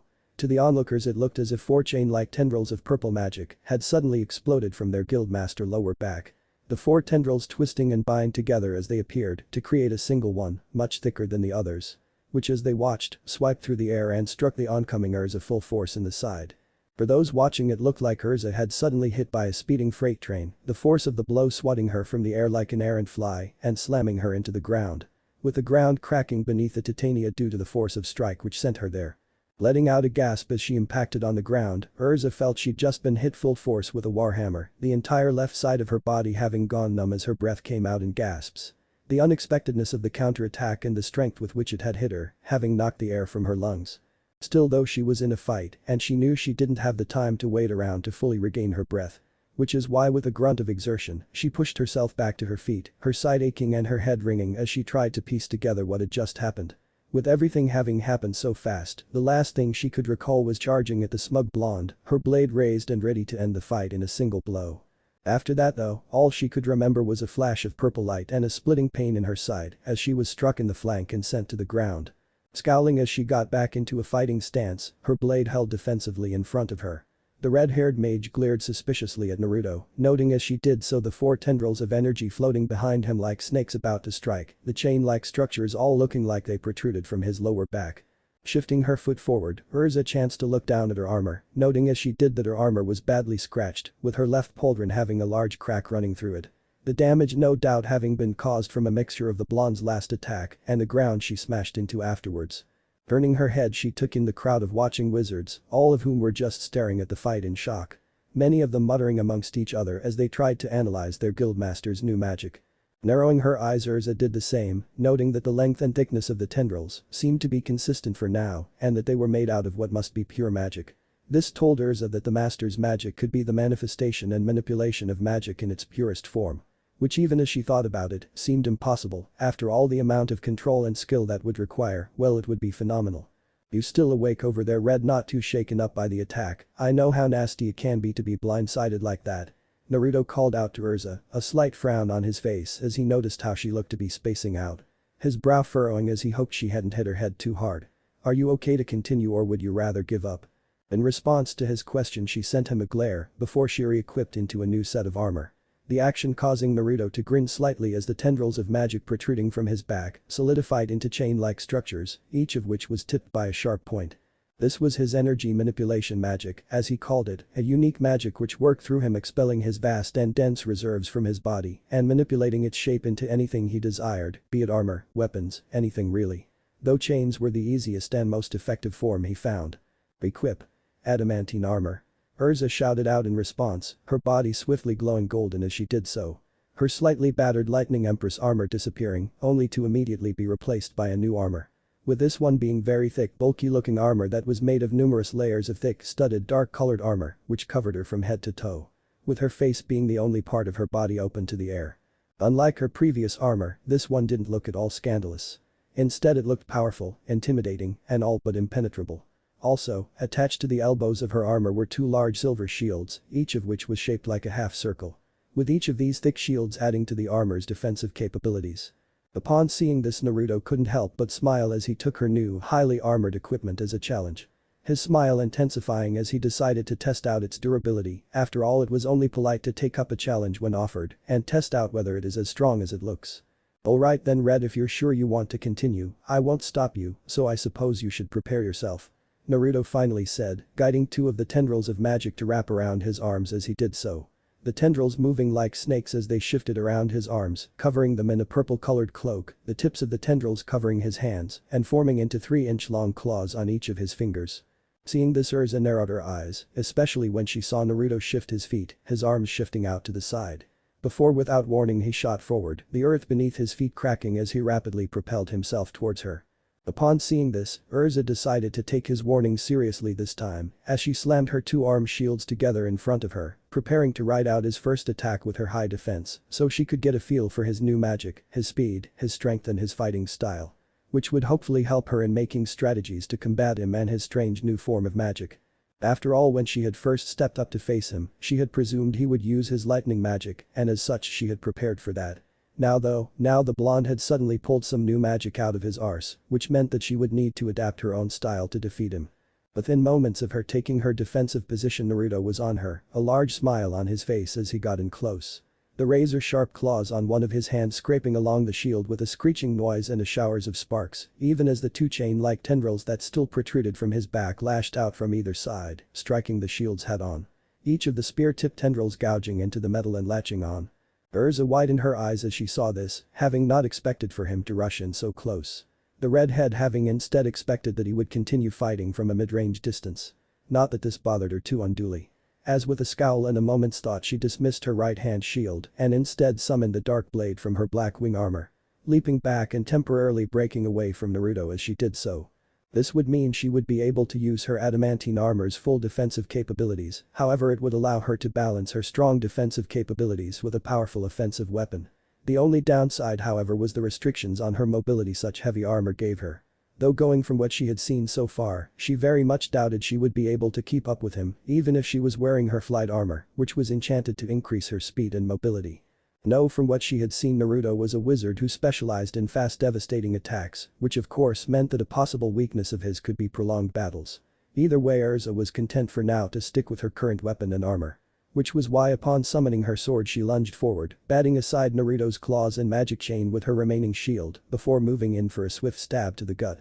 Which Naruto dodged as he ducked low and around the swing, only for his eyes to widen as the blade came back, the air hissing as Urza proceeded to lash out with her blade.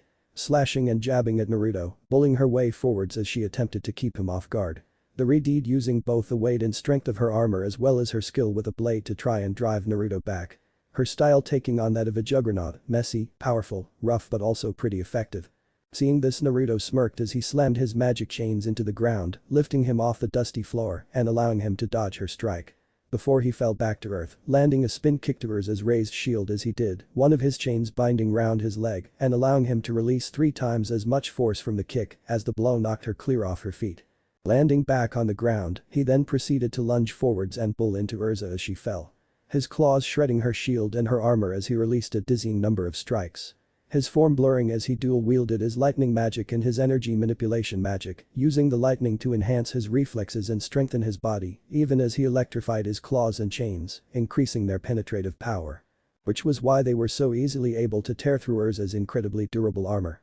Leaping up, Naruto followed this with another kick to the chest, his blow sending Urza sprawling backward, her armor now in scraps, with even more pieces of it falling away from the force of Naruto's blow. Upon seeing this, Naruto shot forwards again, his body almost blurring as electricity crackled off of it.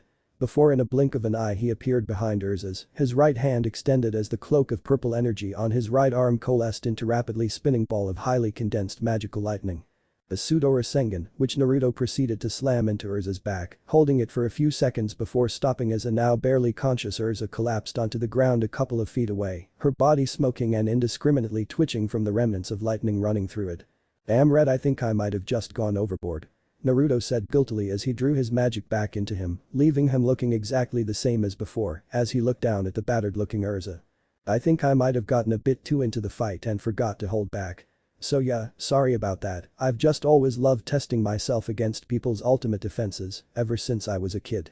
Naruto continued as he approached the downed Urza, a sheepish expression on his face as he ignored the shocked muttering of the crowd and instead focused on the powerful S-class wizard. The girl had put up a good fight, especially considering her lack of experience compared to Naruto and her lack of knowledge about his capabilities. It was something that she should get used to though as an S-class mage, after all there were many powerful wizards out there in the wide world. But still she had put up an admirable fight. Letting out a pained groan, Urza barely heard the blonde's words as she struggled to push herself up, her body still twitching from Naruto's lightning-based attacks. Her previously magnificent armor now looked ragged, with great rents having been torn into it exposing her skin to the air. Her shield had also been cloven in half, and her helmet was cracked and lying a few feet away. A small trail of blood ran down one side of her face, likely caused by a jagged piece of metal from her armor, which had hit her forehead. All in all, she was a mess. She had been on the defensive ever since the blonde had stopped holding back as much as he had before.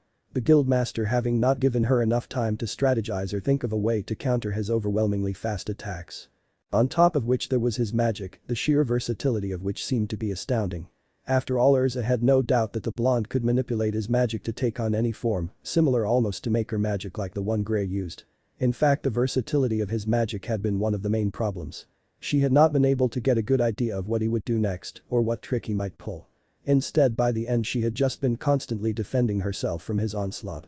Drawing on her dwindling reserves of magic, Urza pushed herself up, ignoring the aching feeling that had enveloped her body, as she instead tiredly prepared to re-equip into a new armor. After a few moments she finally made it to her feet, blood continuing to run down her face and inhibit her vision. Still, though, she wasn't going to give up. After all, she liked to challenge as much as the blonde, and Naruto now embodied that challenge. She wasn't just going to meekly surrender and ask for mercy. No, if she was to go down, she'd go down fighting. Or at least that was what she thought as she stood up and faced Naruto, her mouth clenched and her eyes flashing. Unfortunately though, before she was able to re-equip into a new armor, the blonde flashed forward in a bolt of lightning and crack of thunder. After which he appeared directly in front of her, where he proceeded to deliver a brutal lightning-infused sucker punch straight to her stomach, breaking her armor even more and forcing the air out of her lungs. Causing her, in her already battered state, to finally succumb to unconsciousness. Sorry Red, if we were to continue you would only get more hurt, better to call it a day here, and now, you can give it another go later. Naruto muttered fondly to Urza as he caught her unconscious body in his arms, holding her carefully as he stopped the unconscious teen from crashing to the ground and hurting herself. But that done, he proceeded to turn to the watching crowd, who, as he turned to them, the now peacefully looking Urza in his arms, burst out into a cacophony of shouts, cheers and exclamations of shock and awe. The excitement spreading through them now that they knew Urza was alright. So? Naruto continued cheerfully, heaving Urza's limp body over his right shoulder as he made his way to where the white-haired barmaid she had stood with earlier was, a smile on his face as he prepared to carefully pass the unconscious Redeed over. Who is the next one who wants to challenge me? With Laxus. Laxus? Laxus. Laxus grunted, his brow furrowing as he glanced around for the source of the voice, taking his eyes off of the fallen Urza and his uncle as he did so. The blonde's frown intensifying as looked in the direction of the familiar voice that called out to him, one which was distracting him from his analysis of Naruto's fighting style. Fully turning in the direction of the voice, Laxus folded his arms in front of him as he looked down at his friend, who seemed to freeze as he saw the harsh look in Laxus's blue eyes. Fried Justine was a skinny man of average height who looked to be in either his late teens to early 20s. He had light-colored skin and long green-colored hair which extended all the way down to his waist, with part of his long hair having been parted to the side so that it completely covered his right eye. With his left emerald green eye being the only one visible. Currently Fried was wearing a frilly white button-up shirt and an elegant double-breasted red coat that almost reached down to his knees, with the coat possessing a wide collar and large cuffs. Also around his waist he had a sheathed rapier belted to his left hip. Laxus, you've been quiet for a while, are you alright? Fried asked nervously, a concerned look on his face as he saw the way his friend was acting. It was the same angry, borderline aggressive way he had been acting ever since Master Makarov had chosen his uncle Naruto as guildmaster over him. Which for Fried, as one of Laxus's closest friends, made things difficult. Does it have to do with the fight we just saw? A soft feminine voice added on, gaining Laxus's attention as he glanced away from Fried and instead over to the lone female member of his Thunder Legion, Laxus's own personal, self-proclaimed bodyguard squad team, Evergreen. Evergreen was a pretty woman who, like Fried, looked to be in her early 20s late teens, with long curly light brown hair currently tied up in a ponytail and dark brown eyes. Currently she was wearing oval glasses and a tight green dress with fairy wings on the back of it, which did a good job of showing off her rather sizable chest. Seeing she had gotten Laxus's attention, Evergreen sent him a coy smile as she began fanning herself with a feathered purple fan with 3 hearts on it. Her gaze flicking over the scowling Fried as she did so, before she focused back on Laxus. No, Evergreen. Laxus replied stiffly as he looked Evergreen up and down before dismissing her as he instead turned to look back at the clearing in which his uncle was standing, the other blonde having just handed the unconscious Titania over to Marahin. Really, I thought it was pretty mad. I mean damn man, I thought Urza was going to crush that Naruto guy, but instead, it was like the other way around, that's like crazy. Still though, do you reckon you're gonna still fight him Laxus? Bixlo, the last of the Thunder Legion, asked excitedly, a large grin on his face as he shifted around, barely able to stay still after the fight he had just seen. Bixlo, who was around the same age as the others, was a tall man with an athletic build and broad shoulders. Currently he was wearing a studded black hooded jacket and had the upper part of his face was covered by a metal, grill-like visor, which had 8 small slits running down it, which allowed him to see. To complement this he also wore large armbands which had thick shoulder pads, each of which had skulls at its center. To complement the rest of his outfit, he also wore baggy black pants and armored boots. If possible though, the strangest thing about the grinning man was the 3 cylindrical wooded dolls with faces on them, all of which were currently floating around him. Yeah, you going to fight him, you going to fight him. Bixlo's 3 floating dolls, the source of man's mystic might when in battle, chorused in reedy high-pitched voices. In response, Laxus merely shot his 3 friend subordinates a glare before snarling, of course I'm going to fight him, after Scarlet's pathetic display I need to. Otherwise Fairy Tail will look weak. His 3 friends backed off a bit as they heard that and saw the borderline malevolent expression on Laxus's face. Not that Laxus cared, after all the only thing that consumed him at the moment was anger. Anger at his grandfather for so nonchalantly handing off his position, snubbing Laxus as he did so, and at his uncle, who had once again just waltzed back into his life, only to steal Laxus's dream. And after I beat down my loser uncle, I'll then take over as Fairy Tail's guildmaster, and then I'll take this guild in the direction it needs to go. Laxus continued, lightning beginning to crackle around his body as he unconsciously released some of his magic in his anger. Not even waiting for a response to his statement, Laxus instead jumped down from where he was previously perched on one of the buildings overlooking the makeshift fighting ring that his uncle was using. A fierce look on his face as he jumped down to meet Naruto's challenge and prove to the rest of the guild who the true master of Fairy Tail should be. In the crowd of Fairy Tail wizards, a few minutes early. What the hell? How is that even possible? Gray muttered in shock, an intense look on his face as he stared over at the unconscious and battered figure of Urza as the blonde handed her over to Mira. The Redeed having been a constant figure of strength, power and control in Gray's life ever since he had been a little kid. Which made seeing her brought down all the more shocking. That was an amazing fight. I can't believe Urza lost though, I mean that Naruto is a lot tougher than I thought he was, you can tell he is a Dreyer. Miku spoke up, a grin on his face as he, along with the rest of the crowd, cheered and applauded a good fight, for what it was, a good fight. As this was happening money also began changing hands as some people cashed in on their bets. Whilst others refilled their drinks, the ale flowing freely now as the crowd got more and more rowdy. After all for some in the crowd this had been one of the best fights they had seen in a while, as not only had they witnessed a whole new magic, but they had also seen the previously untouchable Urza get defeated. What a freaking man. Elfman roared, fist pumping the air in his enthusiasm as he felt himself getting pumped up. I could barely see him by the end, that beatdown was so manly it was insane. Hush Elfman, Urza could have been really hurt if Naruto wasn't careful. Mira cut in, a slight frown on her face as she sent Naruto a disapproving look. Not at all impressed with how far he had taken the fight, especially when it was against a fellow member of his guild. Yeah I know, I got a little overexcited. Still though I was careful enough not to do any permanent damage. It's more exhaustion than anything. So just give her a few minutes and she'll probably regain consciousness, hopefully in time to watch the next and final fight. Naruto replied confidently, a comforting smile on his face as he met the attractive barmaid's gaze. Mira's frown eased slightly as she heard that, though it didn't entirely fade as she instead took Urza off of him. Her frown only disappearing after she gave her friend a quick scan. Noting as she did so, like Naruto had claimed, that Urza was just a bit battered and cut up. With the Redeed having no serious injuries from the fight, her armor having protected her from most of the damage. Though Mira could also admit that Naruto's skill probably had something to do with that too, as from looking at the state of Urza's armor, Mira could just imagine what damage he could do if he'd wanted to.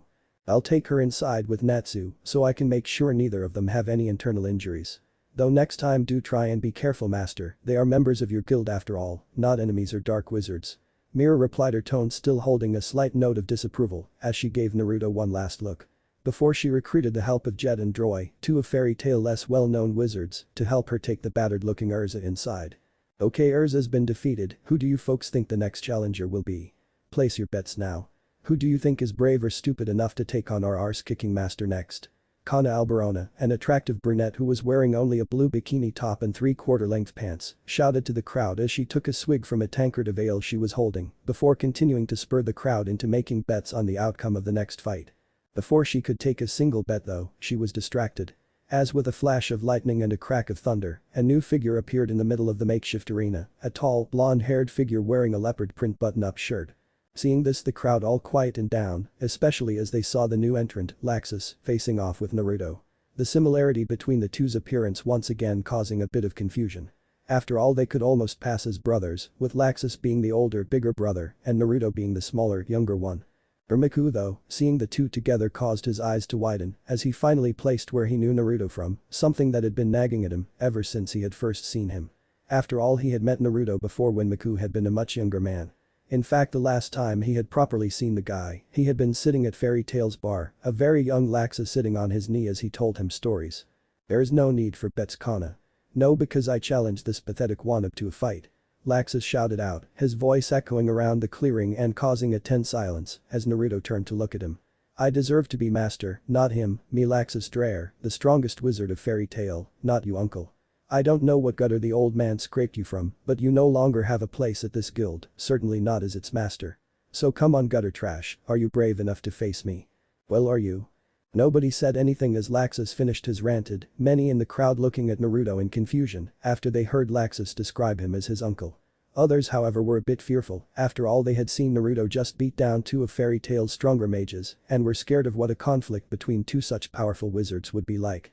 Ah, prepare master, prepare to face the might of Laxus. Fried shouted, oblivious to the shock Laxus's words had caused as himself and the rest of the Thunder Legion appeared at the edge of the crowd and cheered Laxus on. Very well boy, I'll take you up on your challenge. Who knows, it may be fun humbling you a bit and deflating that overinflated ego of yours. Naruto replied stiffly, a look of slight disappointment in his gaze as he saw the man that his great-grandson had become. I will make you eat those words, you vain old relic, right after I take the position of guild master from you. Laxus snarled with barely contained rage, lightning once again crackling off of his body as he released his magic in his anger. What happened to you, Laxus, to make you so angry, so volatile? I know you're not all bad, but you need to learn that strength and power isn't everything. Naruto thought sadly as he looked at the rage on Laxus's face. A few minutes later. There was utter silence as the two spiky-haired blondes stood facing off against one another. The both of them outwardly looking so similar, however the way they acted was incredibly different. With Naruto standing casually, his hands in his pocket and a calm look on his face. Whilst Laxus on the other hand was glaring at Naruto with barely contained fury, his hands clenched into tight fists at his side and his body coated with lightning. Just as the tension was reaching an intolerable level, Naruto let out a slight sigh before shouting out, begin. That was it, as soon as the word begin left Naruto's mouth, Laxus leapt into action. A snarl on his face as he shot towards the seemingly unprepared Naruto. In response, however, Naruto took his hands out of his pockets, his blue eyes flashing up to see Laxus rearing back a fist coated in yellow lightning magic. Upon seeing this, Naruto merely smiled at Laxus's straightforward attack as he rapidly brought his forearm up in a guard position, channeling magic into it to strengthen his muscles and bones. As he did so, a slight crackle of lightning running along his arm in response.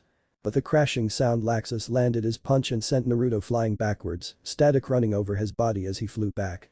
With Naruto leaning back and rolling with the momentum the force the attack caused. Agilely flipping around as he flew back, easily landing on his feet a couple of meters away, looking completely unruffled. Before, with a shrug of his shoulders, he shook of the static electricity running through his body, causing an explosion of dust and rock to erupt from his feet as he did so, covering half of the arena in an expanding cloud of dust. Outside this dust cloud, Laxus used his lightning magic to turn his body into pure lightning before he flashed away from the spreading dust cloud via one of his lightning bolts. He had learned enough from watching the previous two fights to know that letting his guard down around Naruto was a sure way to lose. So, is this all that Fairy Tail's mighty fourth master can do? I mean, are you serious? Because you might as well just give me the title now and save yourself the pain and humiliation. Laxus shouted at the cloud of dust, trying to provoke the blonde into making a mistake as he did so. Instead of a witty response, however, all Laxus heard was a dull crack of thunder. Before, within the span of a few seconds, Naruto appeared mid-punch in front of Laxus with a flash of golden light and a crackle of lightning. His eyes flashing dangerously as he drove his fist straight into Laxus' gut, catching the other blonde completely by surprise. Crunch. Was the devastating noise many in the crowd heard as Naruto unloaded a full-powered into Laxus's gut before he followed through with the punch and sent Laxus flying back at least 20 meters away, his body gaining air as he flew backwards before crashing into ground, creating another large cloud of dust and rock and a small crater as he did so. The watching crowd was silent as they saw the aftermath of the devastating attack. Naruto meanwhile was holding a clearly broken wrist out in front of him, watching dispassionately as the broken bones in his arm visibly pulled themselves back together, rapidly healing as they did so, the torn up skin on his wrist following suit, as within a span of about 15 seconds his wrist fixed itself. With the only evidence that there was any injury at all being the red smear of blood on his wrist and the cuff of his coat. Suffice to say his attack then little healing act had the members of Fairy Tail all muttering to each other about just what limits he actually had and the full capabilities of his magic. As for Laxus, well. Blearg. A retching sound was heard, which was followed by the sound of something wet splattering onto the ground. The source of which could be seen as the dust cloud cleared and Laxus could be seen hunched over gasping as he wiped his mouth, a small pool of brown frothy liquid on the floor in front of him and a queasy look on his face. Well, that was disgusting.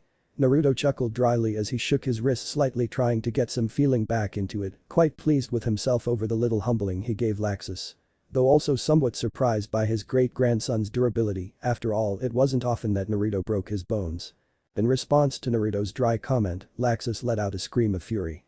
Before he threw all caution to the wind, bolts of electrical energy exploding from Laxus as he lashed out at Naruto in anger, shooting forwards coated in lightning, swinging his fist wildly as he went. Only to engage Naruto in close combat as he unleashed a flurry of rapid punches and jabs, his body now entirely enshrouded in lightning. Leaping backwards, Naruto narrowed his eyes as he dodged and weaved through Laxus's swift and powerful attacks, waiting for a gap to exploit. Which he soon found as he shot forwards, his arm surrounded by lightning as he nailed another of what he liked to call his thunder punches straight into Laxus's gut again. The blow sending Laxus flying backwards through the air, with enough force to make him fall to the floor and start retching again. Naruto sighed as he again waited for Laxus to stop retching. A slight twinkle in his blue eyes as he saw the death glare Laxus was sending him. "Oh come on, it is not like it is my fault you have such a weak stomach, Laxus," Naruto said, rolling his eyes as he did so. Laxus's eyes once again flashed in rage as he heard that, his breaths coming out deep and ragged as he pushed himself to his feet, a vicious snarl on his face. Upon seeing this, Naruto decided that it may be for the best if he started fighting properly and stopped flat out humiliating his great-grandson, as fun as it was. After all, if he continued absolutely humiliating Laxus like this, he would hardly endear himself to the rest of the guild.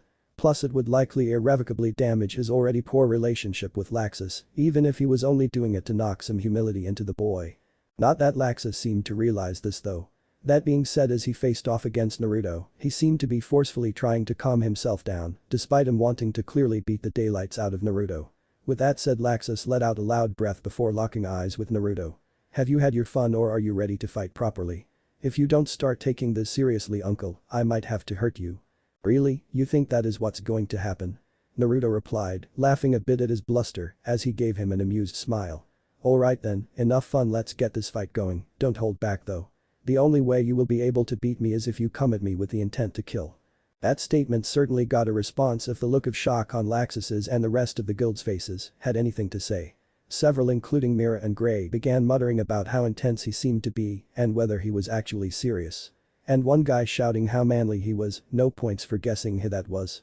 Baku and Wakaba, however, were a lot more cautious, as after a brief talk, they now recognized Naruto as the powerful young wizard who'd been a member of Fairy Tail when they themselves had been teenagers.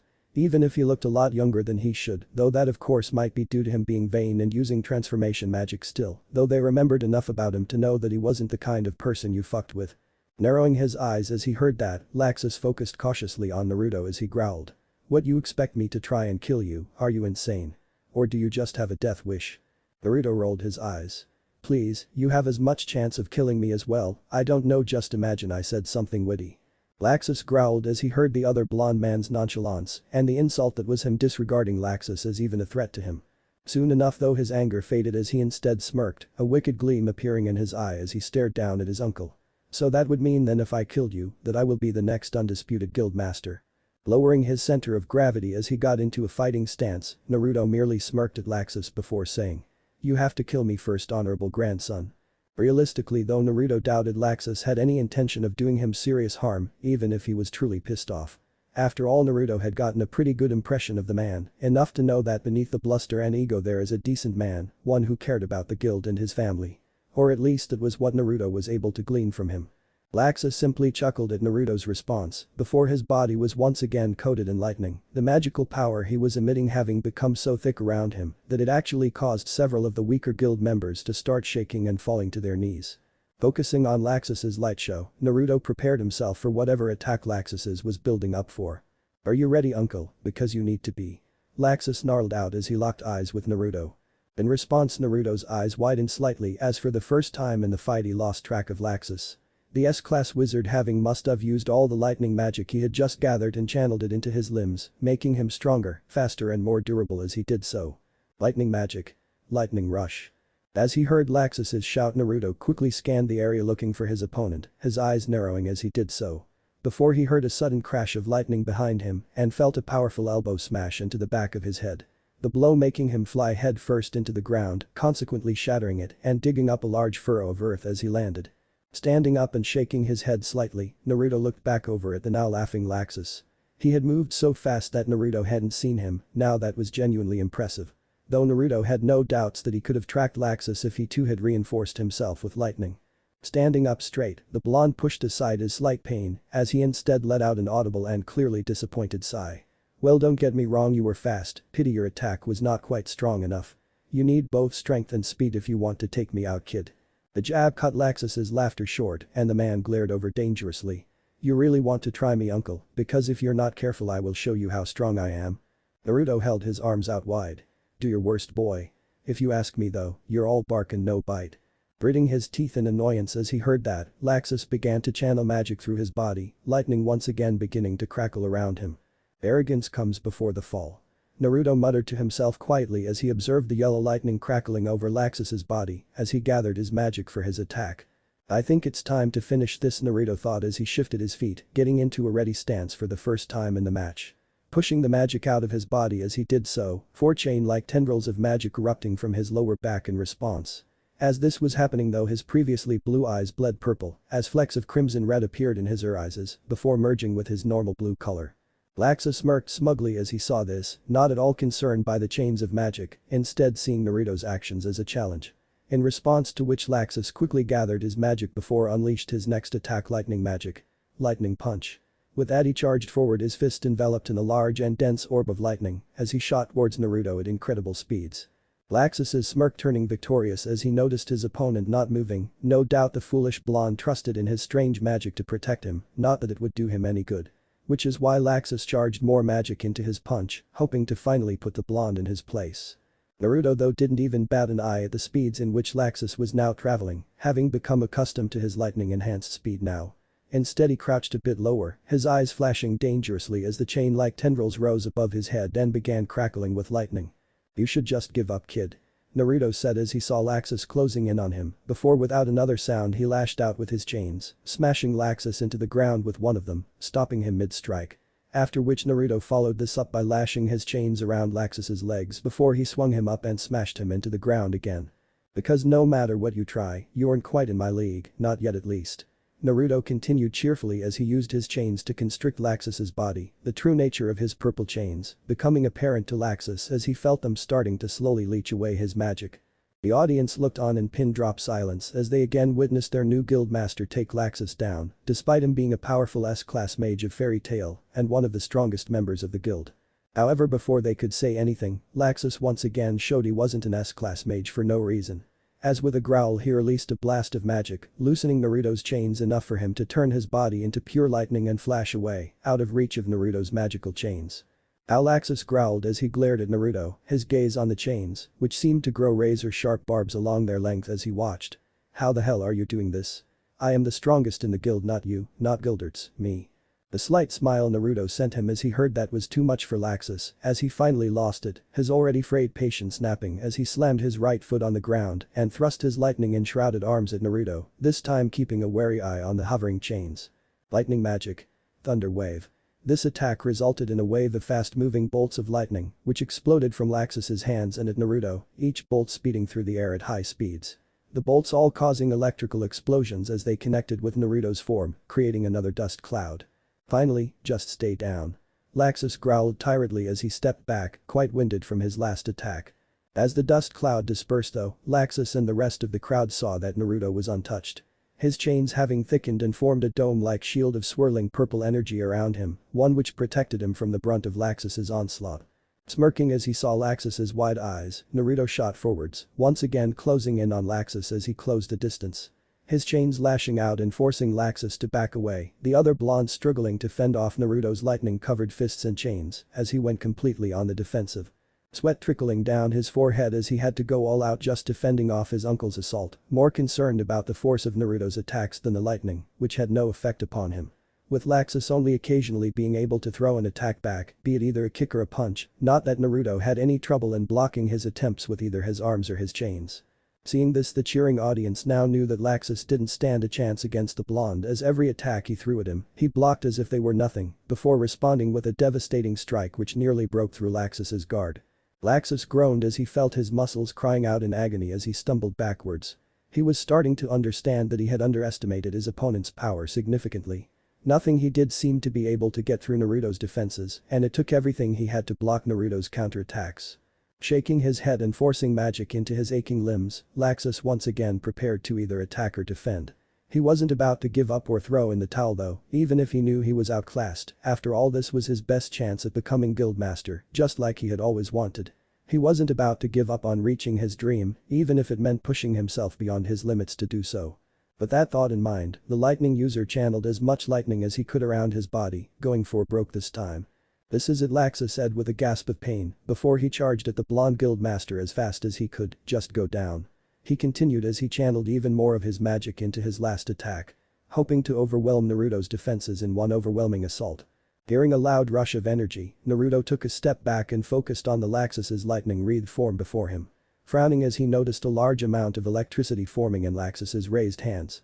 Just watching, he could tell that Laxus was putting his everything into this spell, and whatever it was that was coming, Naruto knew that upon completion, it would be massive. A few moments later, Laxus let out a bellow of effort as he hurled his attack straight at his uncle, his eyes taking on a golden glow as he infused as much of his magic as he could into this last attack. Taking a single step back, Naruto's eyes widened as he felt the power flying off the massive compressed lightning bolt Laxus had formed. From one lightning wizard to another, he would happily admit to being impressed. Laxus, it seems, had inherited the same massive energy reserves that Naruto and Makarov both had. Gritting his teeth, Naruto absorbed the chains back into him before he released magic from every pore of his body, enshrouding himself in a thick purple armor. Naruto's eyes glowing purple as he raised his head to look at Laxus, the glowing energy around his head having taken on an almost vulpine appearance. At the exact same time, Laxus hurled his attack straight at Naruto, his hands thrust out before him, heavenward halberd. With a massive shout of effort, Laxus then proceeded to hurl a large and massively compressed trident of lightning directly at Naruto as hard as he could. His eyes glowing golden as he saw the crackling golden trident tear through the air and strike Naruto's armored form. The magic attack moving so fast that it had struck Naruto before he could fully dodge or avoid it. The vast explosion went off a split second later, and Naruto was quickly swallowed within a massive bright light, the ground all around him shattering as a massive wave of power was released from the impact, the wave of power going so far as to throw more than a few of the watching guild members off of their feet. Laughing desperately, Laxus's eyes were slightly glazed as he watched the spectacle. Ha, I can't believe you were actually stupid enough to take my heavenward halberd head on. You don't deserve to be guildmaster, I do. Lightning flashed and crackled around the area Naruto had previously stood, where once there was a flat if a bit damaged piece of land, there was now a smoking crater. Laxus's hysterical laughter, however, was only short-lived as the smoke cleared, revealing Naruto stood in the middle of a now sizable hole in the ground. His body was wreathed in his purple magic, the armor looking a bit ragged but otherwise undamaged. Raising his head, the blonde looked up at Laxus, a smile on his face. The glowing purple armor dissipated, revealing a totally unharmed Naruto as he did so. "Sorry Laxus, that last attack was powerful, but at the level you are now, you can't beat me," Naruto said, a kind smile on his face as he looked over at the sickly-looking Laxus. A part of Naruto genuinely impressed with the strength of that last spell and at how intense it had been. While Laxus began. He wasn't given a chance to finish his question though, as Naruto took that moment to flash in front of him in a bolt of lightning before he delivered a thunderous lightning-powered kick to the side of his head. Flinging Laxus backwards in a spiraling blast, his head ringing from the strike and darkness tugging at his vision. That wasn't the end of it though, as Naruto managed to get behind him in another flash of lightning, and this time he delivered a solid blow with an elbow into Laxus's already abused gut. Gasping as he felt this, Laxus crashed into the ground with a loud groan. He was battered and exhausted both physically and magically. This was it. He knew he couldn't carry on, not with his reserves as low as they were or his body as numb as it was. No, he wasn't strong enough, not yet. Which is why a few moments later Laxus finally collapsed into unconsciousness. How did he do that? How can he be so strong? Gray gasped out in shock as he took in the sight of the fallen Laxus before him. Defeating Urza was one thing, but Laxus, he was one of the strongest in the guild. Laxus tried, but there is always someone better than you, and Laxus has finally met his match. Hopefully he will learn from this and become a better wizard and a better person. Mira replied softly to Gray, a sad smile on her face as she looked over at the fallen Laxus. And we have a final result, the undisputed Master Naruto destroying the competition. Kana shouted to the now excitedly talking crowd, those who bet on him to win collect your winnings, and those who fucked up and lost, pay up bitches. Similar sort of conversations were happening all through the crowd as they looked to the victorious Naruto, all of them now fully respecting both his power and his right to be master, even if it was only temporary. Alright people, go about with your daily life or whatever, show's over. Naruto shouted as he walked through the watching crowd in the direction of the guild building. Oh, and Elfman, be a good chap and grab Laxus will you, and take him to the guild infirmary. Elfman grunted in response to that, a big grin on his face as he looked down at the shorter Naruto before he turned towards the unconscious Laxus with the intention of pick him up as he was directed. With the members of the Thunder Legion, all of whom looked to be in varying levels of shock following behind him. Thank the gods that shit's over, I need a damn drink. Naruto muttered as he pushed his way through the crowd and towards the guild building. Chapter 5. In Magnolia, sometime later. Lucy Hertfilia was feeling a mixture of emotions as she ran through the busy and bustling town of Magnolia, following after the loud spiky pink-haired dragon slayer, Natsu. A teen around her own age, who she had met only the other day in port town of Harjan.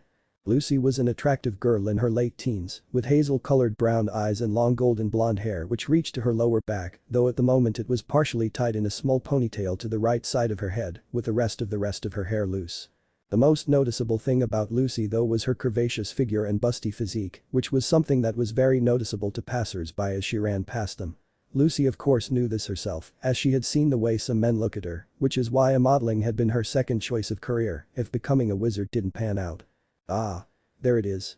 Happy shouted out joyfully, catching Lucy's attention as she looked ahead and saw the building that belonged to the best, in her opinion, magical guild in the world, Fairy Tail. Lucy grinned as wide as possible at the sight of her dream guild, her eyes sparkling in delight at her dream of joining Fairy Tail being so close at hand. It was something she had always wanted to do, ever since she was a little girl listening to her mother telling her stories of magic and wizards. Natsu grinned as well, his mood picking up at the sight of the guild building. It was a place he loved more than anything in the world, the place where he had grown from a young child to a grown man, somewhere that was always filled with the laughter and cheerful smiles of his friends and comrades. Well, come on then. Let's go. Natsu shouted to his blonde companion before he reached out and grabbed her hand and started running towards the front door of the guild, with Happy his flying blue cat jazzing after him. Haha. Okay then. Lucy laughed gleefully as she allowed herself to be pulled along after them, a grin still plastered on her face. When they reached the front door of the guild, however, Lucy's excitement of joining Fairy Tail soon turned to slight nervousness. Her body beginning to shake slightly at the thought of maybe getting rejected by the guildmaster, yeah, because that would crush her dream. What if they don't accept me in? What will I do then? Lucy muttered to herself anxiously as she looked at the two large wooden doors in front of her. Chill out, trust me, you have nothing to worry about, Luigi. Natsu laughed out, his sharp ears picking up on the blonde's word, a toothy grin on his face as he tried to cheer her up. It's Lucy, Lucy corrected him with a sigh. It was not the first time since she had met the dense pink-haired dragon slayer that she'd had to correct him what her name was. In fact, she was beginning to think he was doing it on purpose, the giggling cat certainly backed up her theory. Welcome to Fairy Tail. Natsu replied, sending her another wide grin. Lucy felt herself calm down slight as she saw this, taking a deep breath as she nodded her head. Then a few moments later the three pushed the door open with a loud bang. Everyone. We're back. Natsu and Happy both shouted in excitement as they entered the main hall, Lucy slowly trailing after them. The three of them looking around the guild as they entered, seeing as they did so that the room was filled with shouting, drinking and laughing guild members. The majority of them drinking and shouting out rude drinking chants, sloshing their beer over themselves as they sang and danced around. Following after Natsu and Happy, the blonde-haired mage slowly walked inside the loud and raucous guild hall. Looking around as she did so, taking in the loud cheerful residents, a slight grin on her face as she gazed around at her surroundings. Furthermore, she could see that the main hall was a huge open space with heavy-looking wooden tables lining up around the room. Sitting on these tables were all sorts of different looking people, some of which she recognized from Sorcerer's Weekly magazine, though there were some dotted around the room that she didn't recognize. Smiling as she took in the happy atmosphere, Lucy found herself entranced by her surroundings, so much so that she barely noticed Natsu charging at a buck-toothed wizard who had just made a joke about the pink-haired dragon slayer destroying Harjan. Which quickly led to all hell broke loose as the buck-toothed mage Natsu hit was sent crashing into another wizard who responded by punching him back. Soon enough the entire guild devolved into a huge brawl as the surrounding wizards all cheered and gleefully got stuck in. With tables, chairs and bottles being thrown all over the place as the wizards clashed, laughing good-naturedly as they fought. No malice or anger really, as they just enjoyed scrapping. So this is Fairy Tail.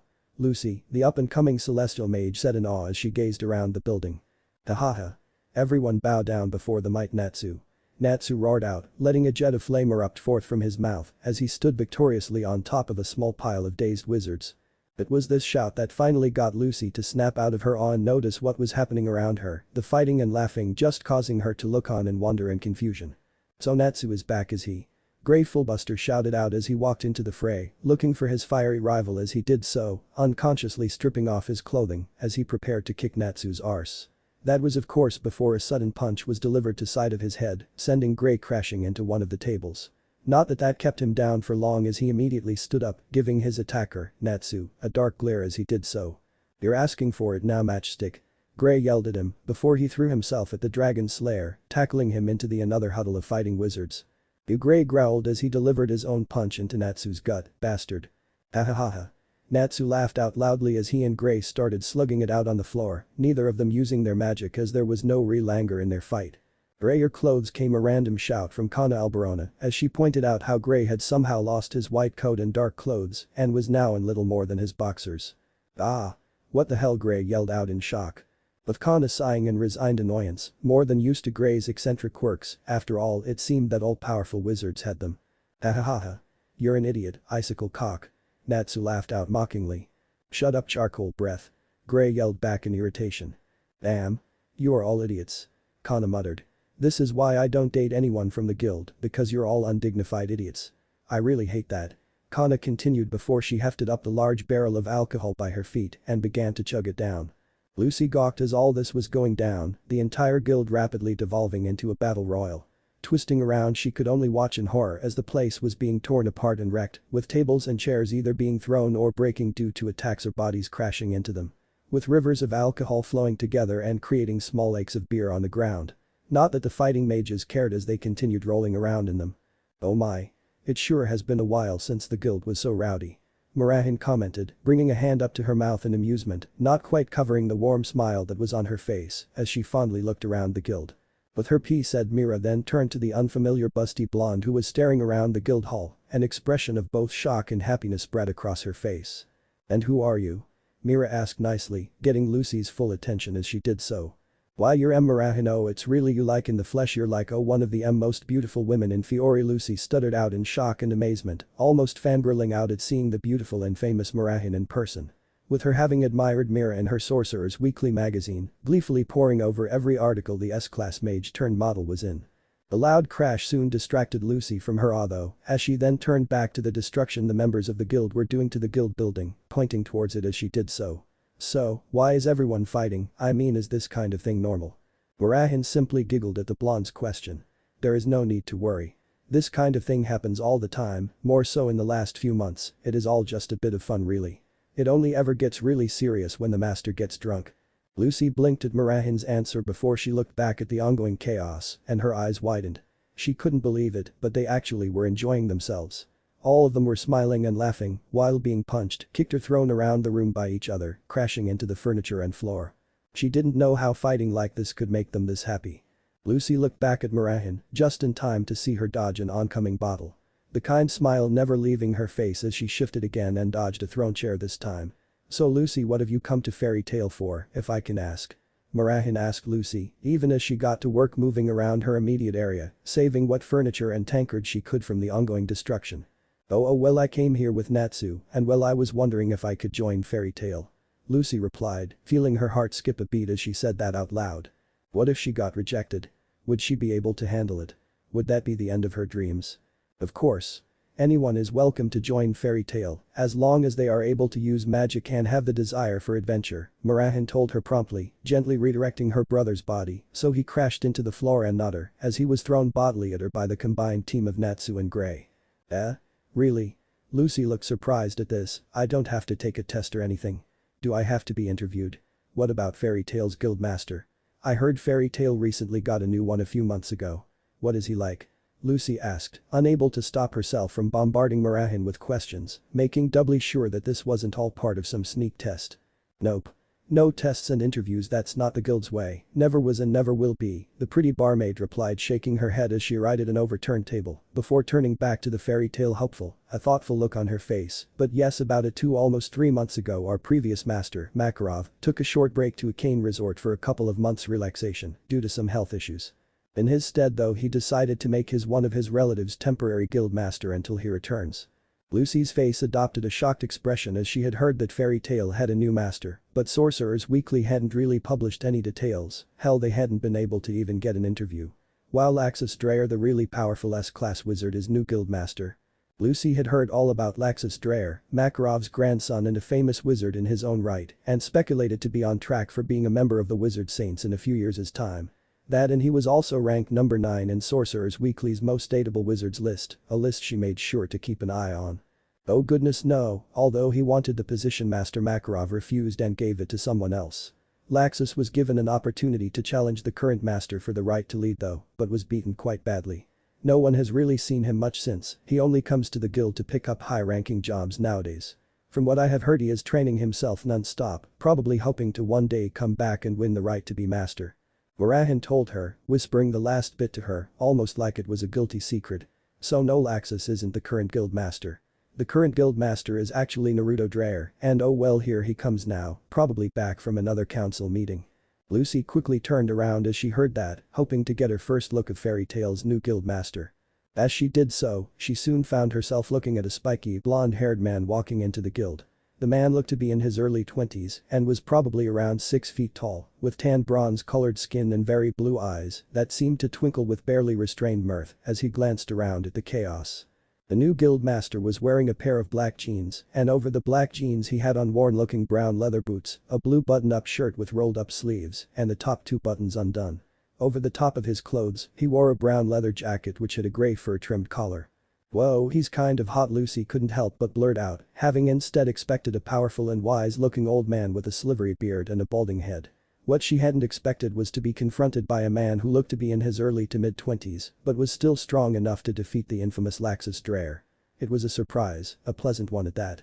Good luck with that, you wouldn't be the first in the guild to try it on with him. As far as I am concerned, he is more likely to get into a relationship with a bottle of spirits than with another human being, Lucy heard an attractive brunette say from where she was sat in front of the bar. The brunette Kana, taking a large drink from a barrel of booze as she finished talking.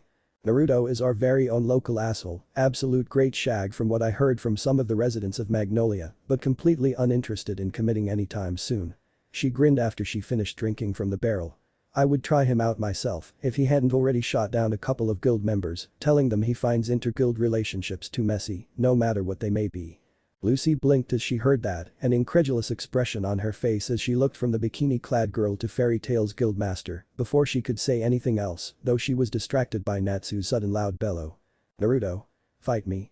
Natsu suddenly yelled, causing a sudden lull in the fighting as she exploded forwards, charging at the blonde guildmaster, his fist raised, and his fight with Gray forgotten as he homed in on his, or at least in Natsu's mind, his rival for the strongest wizard in Fairy Tail. As he closed in on Naruto, Natsu's entire right arm was suddenly enshrouded in flames, the name of his technique just about to leave his lips as he closed in on the blonde. Before. "Boy, look. Igneal's behind you." Naruto shouted loudly, pointing at a spot just behind Natsu, a look of mock shock on his face as he did so. In response to that, Natsu immediately stopped mid-attack and turned around, an eager expression on his face, only for him to not see his draconic father, but instead his fighting guild mates. The few moments after that, when he comprehended the trick Naruto had pulled on him, he then turned to face Blonde, an annoyed expression on his face at how he had just tried to dodge out on fighting him again. His fist still ablaze as he prepared to follow through with his attack, only to blink in shock as he saw a chain-like tendril of purple energy explode out of the small of Naruto's back and come rocketing to intercept him mid-attack. With a loud oof, Natsu was struck in the side and sent flying back, crashing through a nearby table and then continuing on for around 10 feet before he smashed into a group of fighting wizards. "Master. You're supposed to set an example to the younger guild members, you know that," Mira shouted, completely unfazed by the magical bitch slap Natsu had just received.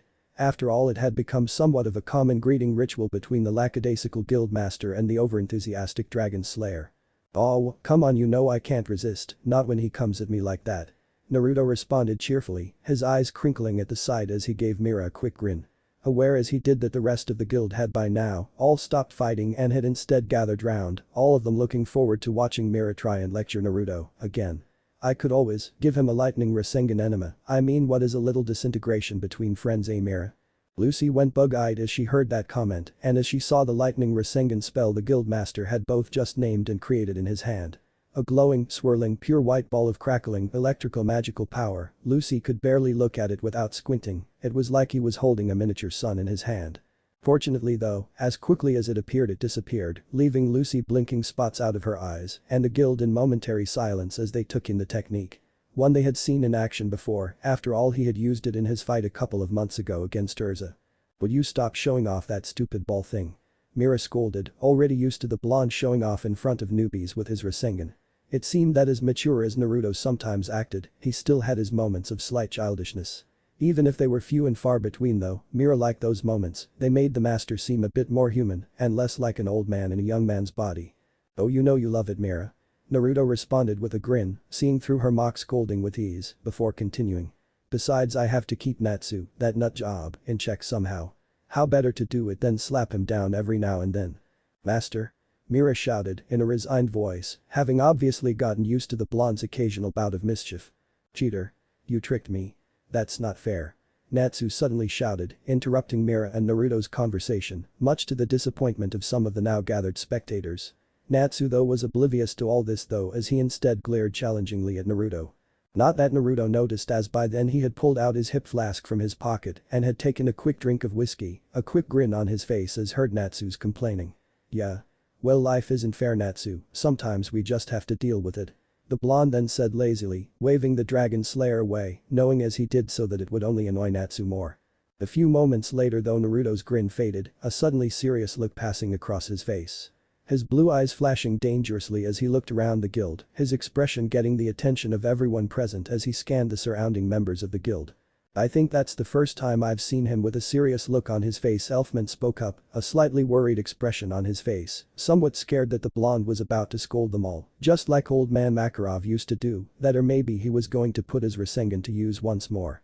Me too, Wakaba gulped, sharing a nervous glance with Nab. "What do you expect? He just came from a meeting with the Magic Council." Ignoring the muttering, the blonde then pulled a stack of papers from behind his back, a place where bottles of booze and paperwork mysteriously disappeared and appeared from, no one knew how yet. The stack of papers was around 6 inches thick, an entire sheaf of complaints about the guild. Complaints which Naruto proceeded to lift up into the air and shake at the assembled mages in front of him. "Do you know what this is?" Naruto questioned them, his voice low and his tone dangerous. Complete and utter silence followed that statement as they waited for the inevitable tongue lashing they were about to receive. Many of them more than used to get lectured about their behavior, Makarov being more than happy to dole out his haranguing. "You little shits have done it again, haven't you? Look at all these complaints. All of these documents were given to me by the bloody Magic Council." Naruto suddenly yelled before he proceeded to start listing off some of the incidents the more badly behaved guild members had caused. Lucy, as she listened to this, was completely astonished at all the things he was listening. From casually walking naked through the busy streets of a town, Gray, to a talent agency charging the guild compensation due to the one of the guild members borderline stalking the models, Loke. "You guys, the council was so angry at me they talked my ear off for nearly 3 hours," Naruto continued, less than pleased at having to deal with the council, especially since some of them could have potentially recognized him. Lucy, as she heard all this, started shaking in fear, starting to get a little scared as she saw the blonde guild master beginning to leak his potent purple-tinted magical power, small bits of lightning running along his body like static as he did so. "Yup. He's pissed. Yeah, big time. Man, I wonder what he's going to do to us. He can be scary sometimes. Remember what he did to Natsu the last time he ate his ramen? Don't remind me. I am very disappointed in you," the continued blonde, his expression stoic as he looked across at the assembled wizards. "If you're going to destroy stuff, don't get caught doing it, that way the council won't receive complaints about us and I won't be nagged by them." But that said, Naruto then grinned, his blue eyes twinkling madly, already knowing that the chances of Fairy Tail not breaking stuff was non-existent. To be fair, they helped out a lot more than they broke stuff, so on the scales of karma they were still in the green. In response to this, the assembled Fairy Tail mages couldn't help but facepalm at what the blonde had just said. That was before they realized they were in the clear and started cheering and partying again, riding full in table and chairs, and passing out new tankards of beer and bottles of spirit around as they started to party enthusiastically. What an irresponsible thing to say. Yeah, but better than him shouting at, "Meh, fuck it, let's celebrate not getting in trouble." What a man. Let's get this party started. I wish Ezra was here. Shut up, Nab. As this was all going down, Naruto raised his hand and channeled lightning into the complaints he was clutching, causing the stack of paper to crinkle and then start to burn. With that done, he threw it at a cheering Natsu, who upon seeing it leapt forward and caught it in his mouth, enjoying the tasty snack. Following this, Naruto then headed for the guild's bar, where he could see the attractive Murahin and a new busty blonde he had briefly seen when he first came into the guild standing, both of them chatting as the pretty blonde helped Mira clean up the mess the other guild members had created. "Hey Mira, how's it going?" Naruto called out, a friendly smile on his face as he met her gaze, before his expression turned slightly mischievous as he saw the way the blonde girl was looking at him. "By the way, you know it isn't my birthday, don't you? There was no need to get me a stripper." Mira rolled her eyes at that, not at all impressed. It seemed the more comfortable Naruto got, the more mischief he was prone to cause. When he had first become guild master, he'd been calm, quiet and well behaved. Now though, he was almost as mischievous as the previous guild master, Makarov. As for Lucy, it took her a few seconds to realize he had called her a stripper. She could tell her was joking, but even so. "I'm not a stripper." Lucy snapped out at him in outrage, all her previous nervousness gone as her fiery attitude returned to her full force. "Oh, that's a pity," Naruto replied dryly, before a few moments later he let out a slight chuckle as he saw the girl's glare. "I am just screwing with you, now what can I do for you?" "Her name is Lucy, and she's interested in becoming a fairy tale mage," Mira spoke up for the blonde, casting a glare at Naruto, telling him to behave as she did so. "Is that so?" Naruto eyed her up and down appreciatively, noticing the celestial keys he could see hanging from her belt. "You're a celestial mage, huh? Nice, I always fancied trying that magic out, never really had the time." "Oh, really? Well, I would let you try, but a wizard's celestial keys only really work for their contracted wizard," Lucy replied, a slight smile on her face as she scratched the back of her head sheepishly. "I see. Ah well, no problems, so anyway, if you really want to join the mighty fairy tale guild, then there is one thing I need to make sure," Naruto told her, ignoring Mira's warning glare, a smile almost breaking onto his face as he did so. Lucy gulped. "What is this thing going to be? I thought Mira said there was no test for joining." Lucy thought nervously as she waited for the mischievous blonde guild master to tell her what she needed to do to officially join the guild. Just as she was preparing herself for some terrible task, she felt something tap her on her butt. Feeling that, she blinked and turned her head down to see a hand gently resting there.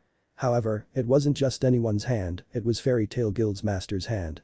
"Yep, everything seems to be in order," Naruto commented, waiting for her reaction. Lucy blushed bright red as she saw this, before a few moments later she brought her fist up and sent it flying, catching the blonde in the gut. Much to Naruto's amusement, as he let out a slight chuckle and sent the girl a grin, bringing both hands behind his head as he did so. "You pervert," Lucy shouted with a bright red face, holding her fist in front of her, ready to strike again with all her feminine fury. Naruto chuckled in amusement, pulling himself up straight as he did so. "You're a feisty one. You will definitely do well in Fairy Tail. Does that mean I join or not?" Lucy demanded, calming down slightly upon seeing he was joking, still a little peeved, but not overly so. "Of course you can. If you have enough balls to almost punch me through the bar, you're a natural Fairy Tail member." Naruto grinned as Murahin handed him a glass of freshly poured whiskey to ease his stomach. Lucy's face lit up in excitement at that. She was going to be a mage of Fairy Tail. Her dream of joining her favorite guild was going to become a reality. She very nearly squealed in excitement. "Now then, where would you like it?" Murahin asked Lucy sweetly, a kind smile on her face as she looked over at the blonde. Upon hearing that, Lucy was slightly confused at first, no doubt expecting it to be perverted in some way, but then she saw the stamp Mira had in her hands and understood. "Right here." She showed Murahin the back of her right hand. The attractive barmaid nodding as she then proceeded to stamp the symbol of Fairy Tail on her hand, in her favorite color too, pink. When it was done, Lucy then examined the symbol and grinned in excitement, throwing a brilliant smile at Naruto and Mira, before she then ran over to Natsu to show him her new guild mark. "Hey Natsu. Look, I'm officially a member of Fairy Tail." Natsu turned and grinned at her as he heard that. "What? Oh, that's great, Luigi." "Happy," agreed. Lucy snickered as she heard that, placing her other hand on top of the mark. This time ignoring Natsu getting her name wrong, after all at the moment she was too happy to care, especially now she was a fully fledged member of the infamous fairy tale guild. Haha, glad to finally have another girl around her, this place was turning into a real sausage fest. Kana grinned at Lucy from where she was sat at the bar. Don't worry about the master either, he can be a jerk sometimes, but he truly is very kind and really does care about all of us. That little test of his was his way of making sure you have the courage to defend yourself. If you didn't hit him, he probably would have had you spend the next month tagging along with other mages on missions. The brunette stated, a grin on her face as she threw her arm around Lucy and dragged her into a half hug. At the bar, Marahin finally took her eyes off of the happy Lucy before turning her eyes to Naruto and glaring at him. You know she is probably going to think you're a pervert now. Me? A pervert? Surely not, no, I would never dream of being a pervert. I saw the consequences of perversion happen to my godfather too many times. Poor Jiraiya, may you peek on the women in the next life forevermore, Naruto responded, his voice dripping with false sincerity as he defended himself, vague happy memories of his long-dead godfather lingering in his head as he did so. Master Naruto, sir. Naruto was snapped out of his thoughts when he heard that voice. Turning around he looked down and saw Romeo, the son of Miku, one of Fairy Tail's wizard, walking up to him, a vulnerable expression on his face. Catching the boy's eye, the blonde guildmaster then cocked his eyebrow and gestured for the boy to continue speaking. My father went on a mission a couple of weeks ago. He was supposed to be back today, do you know what might have happened? The little boy asked, tears threatening to escape from the corners of his eyes. Missions are sometimes tricky, Romeo, sometimes you can lose track of the time.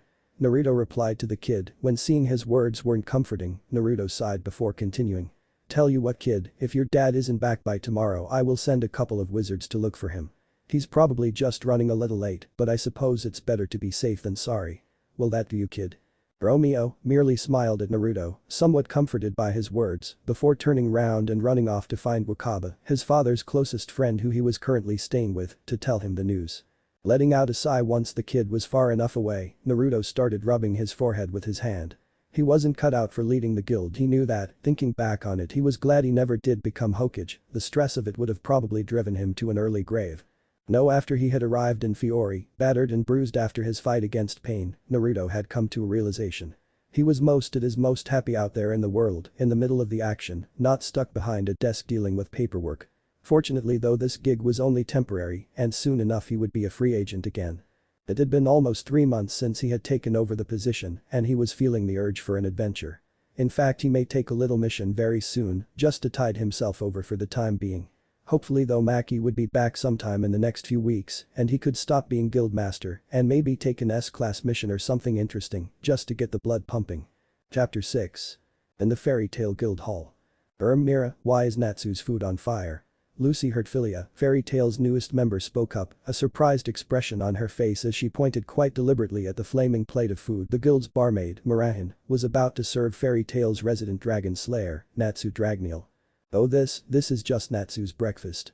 Marahin replied, a friendly smile on her face as she looked from the eager-looking Natsu to the somewhat befuddled-looking Lucy, a soft, lilting laugh issuing forth from her lips as she did so. He eats fire for breakfast. Lucy replied loudly, her expression turning from confusion to shock now. Seeing this, Marahin merely nodded at her surprised expression. After all, she had been just as shocked when she had first found out about Natsu's peculiarities, with his fire eating being one of many. Yep. The white-haired barmaid replied back with a smile before heading off to deliver Natsu his flaming food. Here you go, Natsu. Natsu, in response to this, let out a loud whoop of excitement as she placed his food on the table, after which he quickly started digging in, shoveling the fiery meal into his mouth with his hands, ignoring the looks of revulsion he was receiving as he instead just devoured the fire. Thanks, Mira. Natsu shouted to her, looking up from his food as he did so, only to go back to stuffing his face a few moments later. Hey, what about me, Mira? Happy asked, with Marahin merely smiling as she heard that, before she pulled her other hand out from behind her back to reveal a fish she held in her hand. Immediately upon seeing this, Happy's face twisted into one of both excitement and greed, his eyes positively gleaming as Marahin handed him the fish, after which he instantly started going to town on it, Happy having no doubt picked up his bad eating habits from Natsu. Marahin giggled at that, long since used to their eccentricities. Shaking her head in amusement, she then walked away, leaving the two to their meals, as she instead went to attend some of the other members of the guild. Hey Natsu. Wakaba, a middle-aged man with a pipe and a pompadour hairstyle, whispered to the pink-haired dragon slayer. Getting his attention as Natsu, now finished with his meal, turned his head to look over at older man, grinning as he continued to eat. "Where did you find such a cutie?" Wakaba then continued, a wide pervy grin spreading across his face as he looked from Natsu to the nearby Lucy, an appreciative expression on his face. "I wonder if she'll join my team." A man next to Wakaba shouted out laughing, his eyes twinkling as he also checked out the busty blonde girl. "Ha! Good luck with that." Natsu shouted at them as he devoured the last piece of his food in one gulp, glaring at the two men, not all that bothered about their comments, after all they were lecherous and a bit creepy, but otherwise harmless. "It's been a while since I've been on a mission." Natsu then shouted out as he stood up and started stretching before he headed over to the request board, completely ignoring the two other men, both of whom had begun muttering to each other, Happy following closely behind him. "Well, what kind of request should we go on, Happy?" Natsu then continued as he looked over to his partner, even as he started to check out the available missions posted up on the board. Before Happy could reply though, he was interrupted by a snippet of conversation he could hear over at the bar. "Did my daddy come back today?" A loud childlike voice asked, one that belonged to the young Romeo Convold. Natsu turned his head over to look at the bar as he heard that, noting as he did so the little black-haired boy and who he was talking to, Fairy Tail's current guild master, Naruto Dreyer. "No sorry kid, Miku hasn't come back yet," Naruto told Romeo with a sigh. "Are you going to send someone to get my daddy then?" "B because why you said that you would send someone to get him if my daddy wasn't back?" The boy then asked, tears starting to appear in his eyes as he did so. "Miku's job is at Mount Hakab, isn't it?" Naruto asked, a kindly smile on his face as he looked down at the kid, raising an eyebrow as he did so and butting his tankard of ale to one side for the moment. "It's not far away, he should be back by now," the boy replied, looking hopefully up at the blonde guildmaster as he did so. "Please look for him. I'm worried about him." "Alright, a promise is a promise after all." "Oi Natsu," Naruto replied before he looked around the guild, trying to spot where the pesky pink-haired dragon slayer had gone. Upon seeing the kid standing at the missions board looking curiously over at the confrontation between him and Romeo, Naruto then grinned. "Yeah you Pinky, how do you fancy going to Mount Hakab and finding Miku for the kid?" "Oh yeah, and if you do you might as well take the new girl, Lucy, with you, it would be a good first mission for her." "Sure thing master, come on Happy let's go save Miku." Natsu then shouted excitedly, turning around and running towards the door as he did so, Happy quickly flying after him. "Boy, dipshit I said take Lucy with you." Naruto shouted out as he saw this, stopping Natsu in his tracks as he did so, making the dragon slayer do an about face as he then ran up to Lucy. "Come on let's go Lucy, we need to go save Miku." Natsu said taking Lucy's hand in his as he did so, before he started dragging her to the door. "Oh okay let's go then," was Lucy's slightly confused reply as she began jogging after Natsu, mentally preparing herself for her first fairy tale mission as she did so, a slight smile spreading across her face at that thought. Back in the guild hall. "Are you sure sending Lucy and Natsu was the best of ideas master?" Murahin asked Naruto, looking worriedly in the directions the two wizards had left as she did so, before she looked back at the blonde guild master, her brow furrowing as she saw the unconcerned expression on his face. "Yeah should be fine, it is only a short trip to Mount Hakab and Miku didn't take a particularly difficult mission. His mission was just to clear out a few Balkans from their mountain lair." Naruto replied cheerfully in response, picking up his tankard as he did so, before he drained it of the amber liquid within. "Good experience for a newbie." "But do the two of them even know what kind of request Mikao took?" Murahin asked. "Because it might be a bit of a shock to Lucy, Balkans are hardly the easiest things for newbie wizards to deal with." Naruto however just waved her worries away. "Don't worry about it, Natsu may be as dumb as a stump, but he is a strong wizard and will protect his fellow guild members no matter what. It's one of his better traits." As the two talked, Mikao's son Romeo started wiping away his tears, a warm smile appearing on his face as he looked away from Naruto and instead watched Natsu and Lucy leave the guild building, intent on saving his father. "So what will you do now master? Will you take a little mission now the Miku problem is being resolved?" Mira asked as she put another tankard of ale in front of Naruto, slapping away Kana's hands as she tried to steal it, the borderline alcoholic being too impatient to wait for a refill of her own. "Yeah, I have just the one picked out. A nice and easy mission to steal a book from this Duke Evelu guy, I mean, it is only 200,000 jewels, so it should be easy enough, and the job details say that Evelu is looking to recruit a blonde maid. Stealing and impersonation, it is just like in the good old days." Naruto reminisced, thinking back on his time as a shinobi as he did so, thinking back on it now he would say this mission would probably be categorized as a C rank. "Oh okay, sounds like fun when will you be going?" Mira asked with a smile, serving Kana now as she did so, before turning back to Naruto, only to see him once again draining his tankard. But that done, Naruto then sent her a smile as he got up. Why, right now Mira, I will be back whenever. Goodbye master. Mira called after him, scooping up his empty tankard as she saw Naruto hop off his stool and head for the door, absent-mindedly waving over his shoulder as he did so. Later that day. Finally I'm here. Naruto shouted out as he hopped off of the wagon that he had taken, stretching slightly to ease his aching body after the bumpy ride as he did so. Grunting slightly as he heard his back cracking, Naruto then took a look at the place his mission was requested from. All in all it was a pretty nice place, the building was a huge well cared for mansion, not really that surprising, considering the client was paying such a hefty price for just a book. Next time I am definitely getting here by foot, it's almost as if the driver was bumping the wagon on purpose. Asshole. The blonde groaned out as he sent the departing wagon driver a suspicious look, knowing he was just being a bit grumpy as he did so. That being said there was of course a reason why he took the slow way here, the reason being it gave him an excuse to get away from the guild building for as long as possible. It wasn't that he disliked being in the guild, it was just that it was far more fun being just a member than the master, mainly the paperwork, which was why he rejected his old friend, the second master Prek's offer of becoming the third master, and instead left and let his son have the position, which also gave the kid a chance to get out from under Naruto's shadow and build a reputation of his own. Giving the mansion another appreciative look, Naruto then turned on his heel and walked in the other direction, deciding to head to a place where he could stuff his mouth with food first. It was not like the mission or mansion was going anywhere after all. One long meal and 4 mugs of ale later he finished eating and once again arrived in front of the client's mansion, knocking on the door as he did so. Ha. I can almost picture the disapproval on Mira's face if she saw me now. I might just tell her to piss her off actually. Naruto thought to himself with a slightly giggle, picture Mira's frowning face as he did so. Call it a little childish, but Naruto got along well with Mira and enjoyed the somewhat banterous rapport he was building with her. Boy, is anyone going to answer the door? Naruto then shouted after continuously knocking for a couple of minutes, call him impatient, but it would not be a lie to say he was very close to just blasting the door down. Not that he ever would, he wasn't that much of an asshole after all. Keep your voice down. Someone behind the door finally yelled at Naruto. Who are you and why the hell are you shouting? Ah. I'm from Fairy Tail, so you know being loud and obnoxious, it is kind of in the job description. Now are you going to answer the door or should I just kick it down? Naruto replied cheerfully, his lips twisting up into a smile as he did so. Easy now, there is no need to do that. The voice hurriedly replied. I'm sorry, but can you please enter through the back door, please? Whatever Naruto muttered before he started walking around the house to the back door. After eventually reaching the back door he was then invited in by the client, an elderly, gray-haired, serious-looking man called KB Melon, and his slightly younger and stiff-looking wife. I'm dearly sorry for what happened earlier. KB apologized sincerely whilst still trying to remain serious. I'm the client for the mission.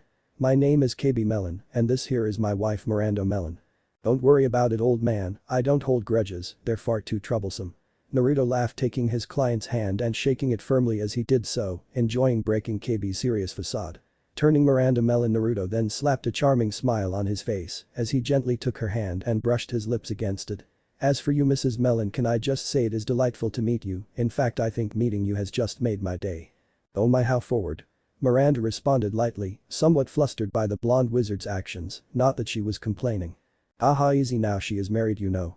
KB replied, chuckling slightly at his wife's flustered face. Haha, yeah I hear that a lot. The blonde responded with a conspiratorial wink to KB before he once again turned to Miranda, a smile on his face. I jest of course, but it is indeed nice to meet you.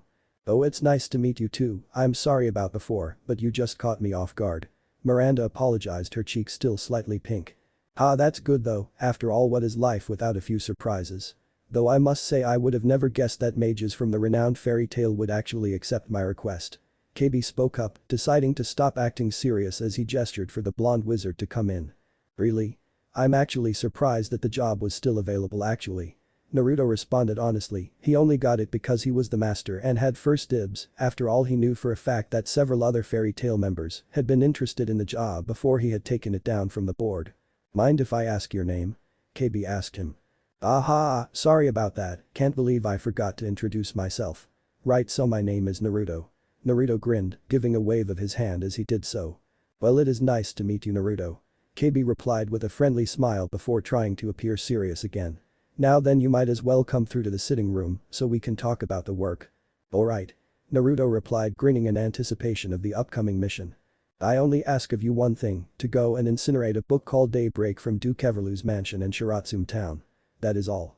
KB then explained the request, sitting beside his wife on a sofa in the sitting room as he did so, with Naruto sitting in a plush armchair opposite him. Oh really? So you don't want me to steal it? Naruto asked surprised. Well technically I am actually asking you to destroy something that is the possession of someone else, so it is kind of like stealing. KB spoke up. But if I am honest, as long as the book is destroyed I don't care. Just get rid of it, please. Oh that's fine then, I suppose it would probably be easier to just burn down the whole mansion. Naruto replied idly, laughing in amusement as he saw Miranda Melon's look of horror as she heard the comment. I would rather you didn't do that. As you may go to jail for it and so might I as the client. KB choked out nervously, clearly hoping that the blonde was only joking. Yeah of course I'm just kidding, I mean who would do a thing like that, haha. Naruto laughed, scratching the back of his head as he did so. Anyway, would you mind if I asked what is in that book? Naruto asked. I mean if you're rewarding 200,000 jewels to destroy it, it must be an important book. Actually I was just about to up the price to 2 million jewels for the book to be destroyed, but now that you have already accepted the mission I have no real need to. KB replied with a sly smile. At that, Naruto's eyes widened almost imperceptibly in slight surprise before narrowing them as a thought just struck him. You don't have that kind of money, do you? You were just going to use it to lure any wizard you could into doing your job. Naruto suddenly asked, causing KB's eyes to widen in surprise, whilst Miranda started looking distinctly nervous. What? KB spluttered in response. I mean. You don't actually live here, do you? No, if I had to guess, I would say you're borrowing this home from a friend of yours, that or you're renting it just to look big so that people will accept your request. How do I know? Well, it might be the fact that the house and decorations don't fit your character, or that you seem to be slightly unsure and uncomfortable as you move around the house. Either way I can tell you don't belong here. Naruto explained, no humor on his face now as he looked curiously at KB, the twinkle from his eyes disappearing and being replaced by a colder, sterner gaze, a gaze which looked far too old for the face it belonged to. KB himself was shocked at the man's deductive skills, it seemed that behind the easygoing, flirty wizard there was a sharp mind. That's incredible, Kirby muttered, feeling somewhat uncomfortable by the man's gaze. You are right and we are sorry to have deceived you, Naruto, we did not mean anything bad by it, we just needed a wizard to accept the job. Miranda spoke up slightly solemnly as she looked at Naruto. I guess this means you won't accept my request then? KB asked, a slight frown on his face now.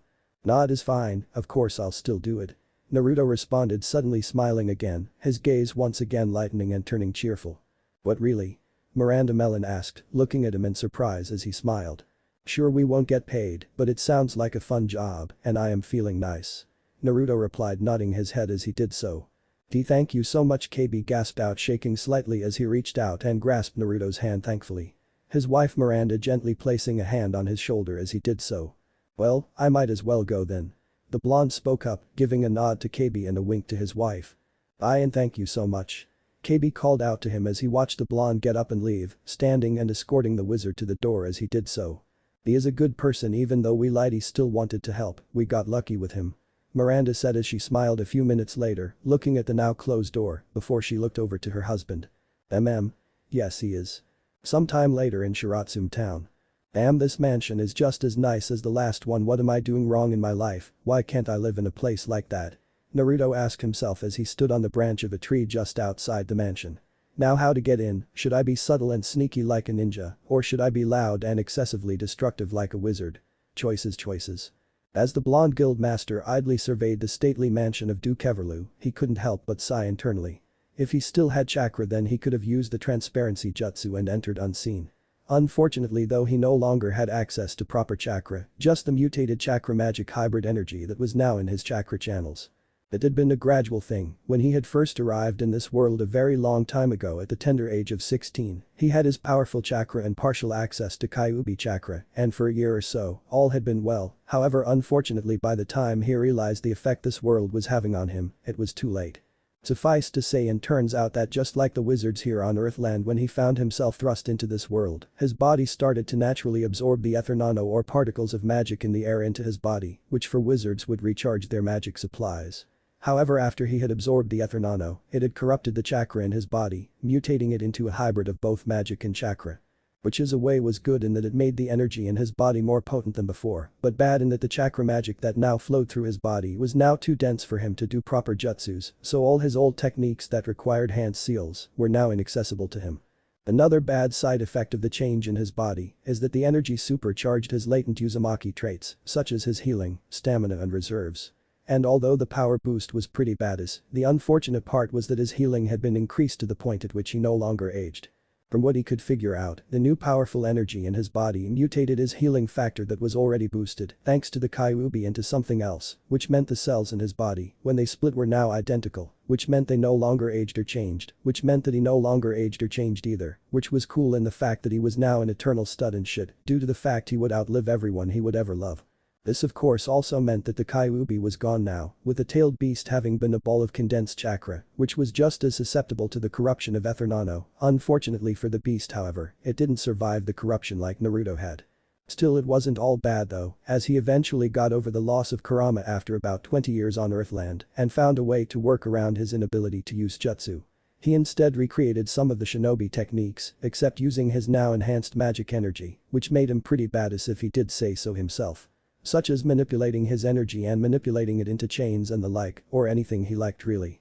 Pushing away his thoughts of the past, Naruto once again went back to appraising Everlu's mansion. He could still use his chakra control exercises even with the energy in his body, and he could still reinforce his body with his enhanced magic, so he could probably just walk up to the wall and break in, burn the book, and get out without anyone noticing, but nah, fuck that. If experience taught him anything, his plans never make it past the first part, he might as well try to sneak in. But if it all goes to shit, he could just revert to being a destructive wizard again.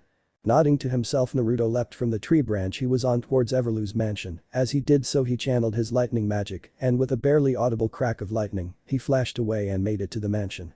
Standing upright on the wall, he then simply walked up it, confident in the knowledge he hadn't been seen yet. His shinobi skills were still there, slightly rusty of course, but still there. Making it onto the roof of the mansion, Naruto then walked up to the nearest window and placed his hand on the glass, channeling super condensed and hot lightning through his hands as he did so, making it glow and crackle. A few moments later, as soon as his hand made contact with the glass, it melted away. But that done, Naruto then grinned as he saw the hole he'd made, after which he then just put his hand through the hole in the window and unlocked and opened it. Finding himself in some kind of storage room, the blonde casually opened the door and walked into the rest of the house, his feet not making a noise as he glided across the floor. After that, he just strolled through the empty hallway looking for the library. Damn, maybe I overestimated this mission. This is kind of boring. Maybe I should have tried to use a bit of transformation magic and pretended to be some busty blonde mate and sneak in that way. Nah, that Everlu guy looks like a troll, and I doubt I would have been able to resist blasting him through a wall if he tried to grope me. Right, screw subtly, I am bored now. I've spent too many years acting like a wizard. Besides, for a job as easy as this, subtly isn't really needed anyway. Boy, can anyone tell me where the library is? Naruto yelled out with a smirk as he looked around. It was not long after his shout that 5 of the ugliest maids you could ever imagine seemed to come out of nowhere, taking odd, sloppy fighting stances, all of them leering dangerous at the blonde as they did so. Finally. Some action. Naruto laughed, slamming a fist into his other hand as he grinned maniacally at the ugly maids. An intruder. He must be eliminated. The largest maid there growled out to the others as they charged at Naruto, with a massive pink-haired gorilla-like behemoth of a maid who spoke, cracking her knuckles ominously as she glared down at Naruto. The blonde being forced to look up at the colossal woman as she did so. Come on then. Naruto laughed out unperturbed as he then charged right back at them. His right leg crackling with lightning as simply kicked out at 4 of the maids that were charging him, leaving them all unconscious and embedded into one of the corridor walls after his attack. Damn, is that all? That is kind of boring. I thought they would put up more of a fight. Naruto sighed before he turned to face his final opponent, who towered over him by at least 3 feet, his smile returning as this maid looked like she would put up a better challenge. Come on then, bring it, you troll. Naruto shouted, releasing his hybrid energy from his body as he did so and manipulating it into the shape of 4 thick tendrils of purple energy, each of which was tipped by a wickedly sharp-looking barb. Obviously taking Naruto's comment as a challenge, the massive maid then charged the much smaller blonde wizard, her eyes seemingly aflame in rage and the floor practically trembling as she did so. Come then. Naruto bellowed out as the maid charged him, leaping forwards as he did so, infusing the tendrils with lightning magic and them binding together as he did so, after which he then lashed out, striking the charging maid in the flank, mid-charge. The heavy blow hitting the maid like a brick wall and physically lifting her off the ground and slamming her not just through the wall at the end of the corridor, but through the wall beyond that. Goddamn, I really love doing that. Naruto thought to himself as he looked on at the destruction he caused. Yeah, you have had your punishment, now stay down. He then shouted after the sending the now missing mate a cheeky smile as he did so. But that said, he started walking off down the corridor again. Eventually, a few minutes later, he made it downstairs and luckily found the library quite easily, mainly because the door was open, but meh. Quickly looking around the library and at the many books, he immediately saw the one he was looking for. It was pretty obvious after all, due to its bright yellow cover and the title Daybreak, which was emblazoned across the spine of the book in big bold letters. Alright then, let's burn it. Naruto smirked as he covered his hand in lightning. Actually, I recognize the author Kemu's Alien, there's a name I have not heard in a while, and from the feel of it, it has traces of magic on it too. Making a snap decision, Naruto decided to keep the book, he could figure out the magic on it on his way back to KB's house. Right, job done, I'm off, bored of this mission now, besides I fancy getting a drink anyway. Naruto then continued, absent-mindedly talking to himself as he checked out the rest of the room, looking for anything interesting, only to come up with nothing. I believe you are underestimating me, you filthy little mage, if you think I am just going to let you leave my house after stealing from me. Came the obnoxious voice of a short, ugly-looking man called Dukeverlu. No, I think what you are going to do is instead drop the book and pray that I don't just kill you for trespassing. Turning to look at the man, Naruto just gave him an unimpressed look. I was wondering how long you were going to hide before finally showing yourself. Not that it will do you any good anyway, little man, I am way out of your league. Everlu in response just grinned and snapped his fingers. As he did so, Naruto turned his head to see two of the bookshelves in the library begin to move as a secret entrance opened up and two figures emerged. Allow me to introduce to you, little wizard, to the vanished brothers. It's finally time for our business. The figure on the right, a small squat figure with a pointed face and no hair, said as he attempted to intimidate the blonde guild master, not that he knew Naruto was a guild master. If we get paid without actually doing any work, mama will get mad at us. The other figure, a tall muscly man with a star-shaped haircut, replied, also attempting to intimidate Naruto as he did so. But that said, the two figures walked out of the secret entrance and took fighting positions as they continued to stare Naruto down. Good afternoon. The bald-headed brother greeted Naruto. You are clearly a mage of a legal guild, young wizard, and by the way you act one would hazard a guess at fairy tale. It is therefore unfortunate that you don't seem too strong. I was looking forward to a fight. The other brother said, coming across as surprisingly insightful as he did so. Mama would be surprised too. Well, I am going to hazard a guess that from the way you are dressed and the guild symbol that you are members of the mercenary guild called the Southern Wolves. Naruto smirked as he once again channeled lightning into his hands. Let's just hope you two do better than those maids I fought before. What a joke. The bald one said. It seems he is underestimating us. Mama would be so angry at him. We need to show him some manners. Right, let us the bald one started, but was shocked when Naruto appeared right in front of him so fast that he was almost a blur. Giving him a smug smile, the blonde then grabbed both brothers' heads and slammed them both together. The brothers both started shaking as the lightning in Naruto's hands shocked them, almost frying the nerves in their brains. A few seconds later, both brothers collapsed to the floor unconscious. Dukeverlu's widened and jaw dropped as he saw that, his eyes widening at how easily the two men he hired were defeated. Now then, you're next. Naruto smirked as he started walking towards the little man. Wait, am I new to right, I get it, you can take the book, no wait, you can take anything you want. The Duke replied desperately, starting to grovel and beg for mercy as he did so. In response to that, Naruto just cracked his knuckles and started walking towards Everlu. No wait, you're a mage, yes, I have something you may want, just promise not to hurt me, and you can take it in the book, just please don't hurt me. Everlu cried out as he cringed before Naruto. Feeling slightly bad as he saw the once proud and arrogant man grovel and cry, the blonde decided to be nice. Alright, what is your offer then?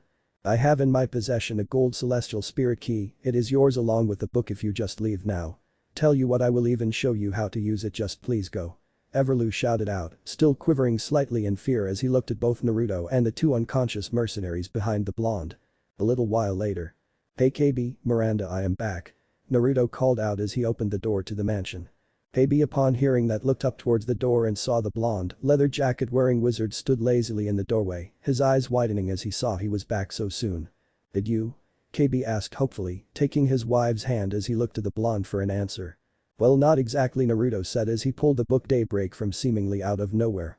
Upon seeing the book in the blonde's hands, KB's eyes widened. Why did you bring it here? I told you to get rid of it. KB suddenly yelled, losing his composure slightly at the shock at having the book before him. Yeah, I know what you asked, but you have to listen to me. This book was written by your father, wasn't it? Naruto explained to KB as he moved the book out of KB's now grasping hands. Hesitating a bit, KB slowly nodded his head in the affirmative before responding. Yes, it was. My father, he was forced to write books for Everloo, and because of it, he decided to give up on both his family and his writing, and it eventually led him to an early grave. That book is nothing but trouble, it destroyed my father and my family, that is why I have to get rid of the blasted thing. KB replied, gesturing for Naruto to give him the book as he took out a lighter from his pocket. But before he could touch it, the book suddenly started to shine with a bright light, and the words on the cover began rearranging themselves from daybreak to Dear KBW, what is this? When I found the book, I noticed traces of magic on it, so I decided to keep it and take a look at it later. Turns out your father cast a spell on that book. He did it so that the real contents of the book wouldn't be seen by anyone else but you. Everything that was written in that book about Everloo was simply the rearranged letters of what was written to you by your father. Naruto told him as he opened the book and watched the letters leap off the page, all begin floating around the three people in the room. Turns out the real reason why your father quit being a writer was not because he wrote the worst book ever, but because he wrote the best book. This book was everything your father wanted to tell you. The letters all returned to the book, rearranging themselves as they did so, until after they settled, KB opened the book only for him to see that the text was indeed different. You were always on my mind, that is what your father truly wanted to leave behind. Naruto smiled as he saw the effect his words were having on KB. As a father himself, he could understand the true connection between father and son, and with himself growing up alone and meeting an echo of his father in later life, he could emphasize with KB. Dad, I never really understood him, KB cried out as he continued to read the book. Thank you so much, I won't burn this book after all, not now I know what it truly is. Alright then, it looks like my job's done, now that's all settled I should probably head back to Fairy Tail. I don't even want to know what trouble they must have all gotten into during my absence. Naruto grinned as he made his farewells. Well, I have to say it was lovely to meet you, KB, and you, Miranda, you truly were the best bit of this mission. Alas, if you weren't married, maybe I could have swept you off your feet. Upon hearing that, Miranda Melon let out a little giggle before pulling the tall blonde into a hug. Thank you, you have done so much for my husband. I only wish we could give you a proper reward. Deciding to be a bit cheesy, Naruto pulled away and gave Miranda a wink and a dashing smile as he said. Just seeing you smile is reward enough for me. Besides, this mission has been far more rewarding than I ever thought it would be. Rolling her eyes at his cheesy line, both Miranda and KB waved to the retreating back of Naruto as he left the room. All the while wondering what the blonde meant with his cryptic last comment. What if Fairy Tail Naruto is Laxus' nephew? End here, and thanks for watching my video till the end.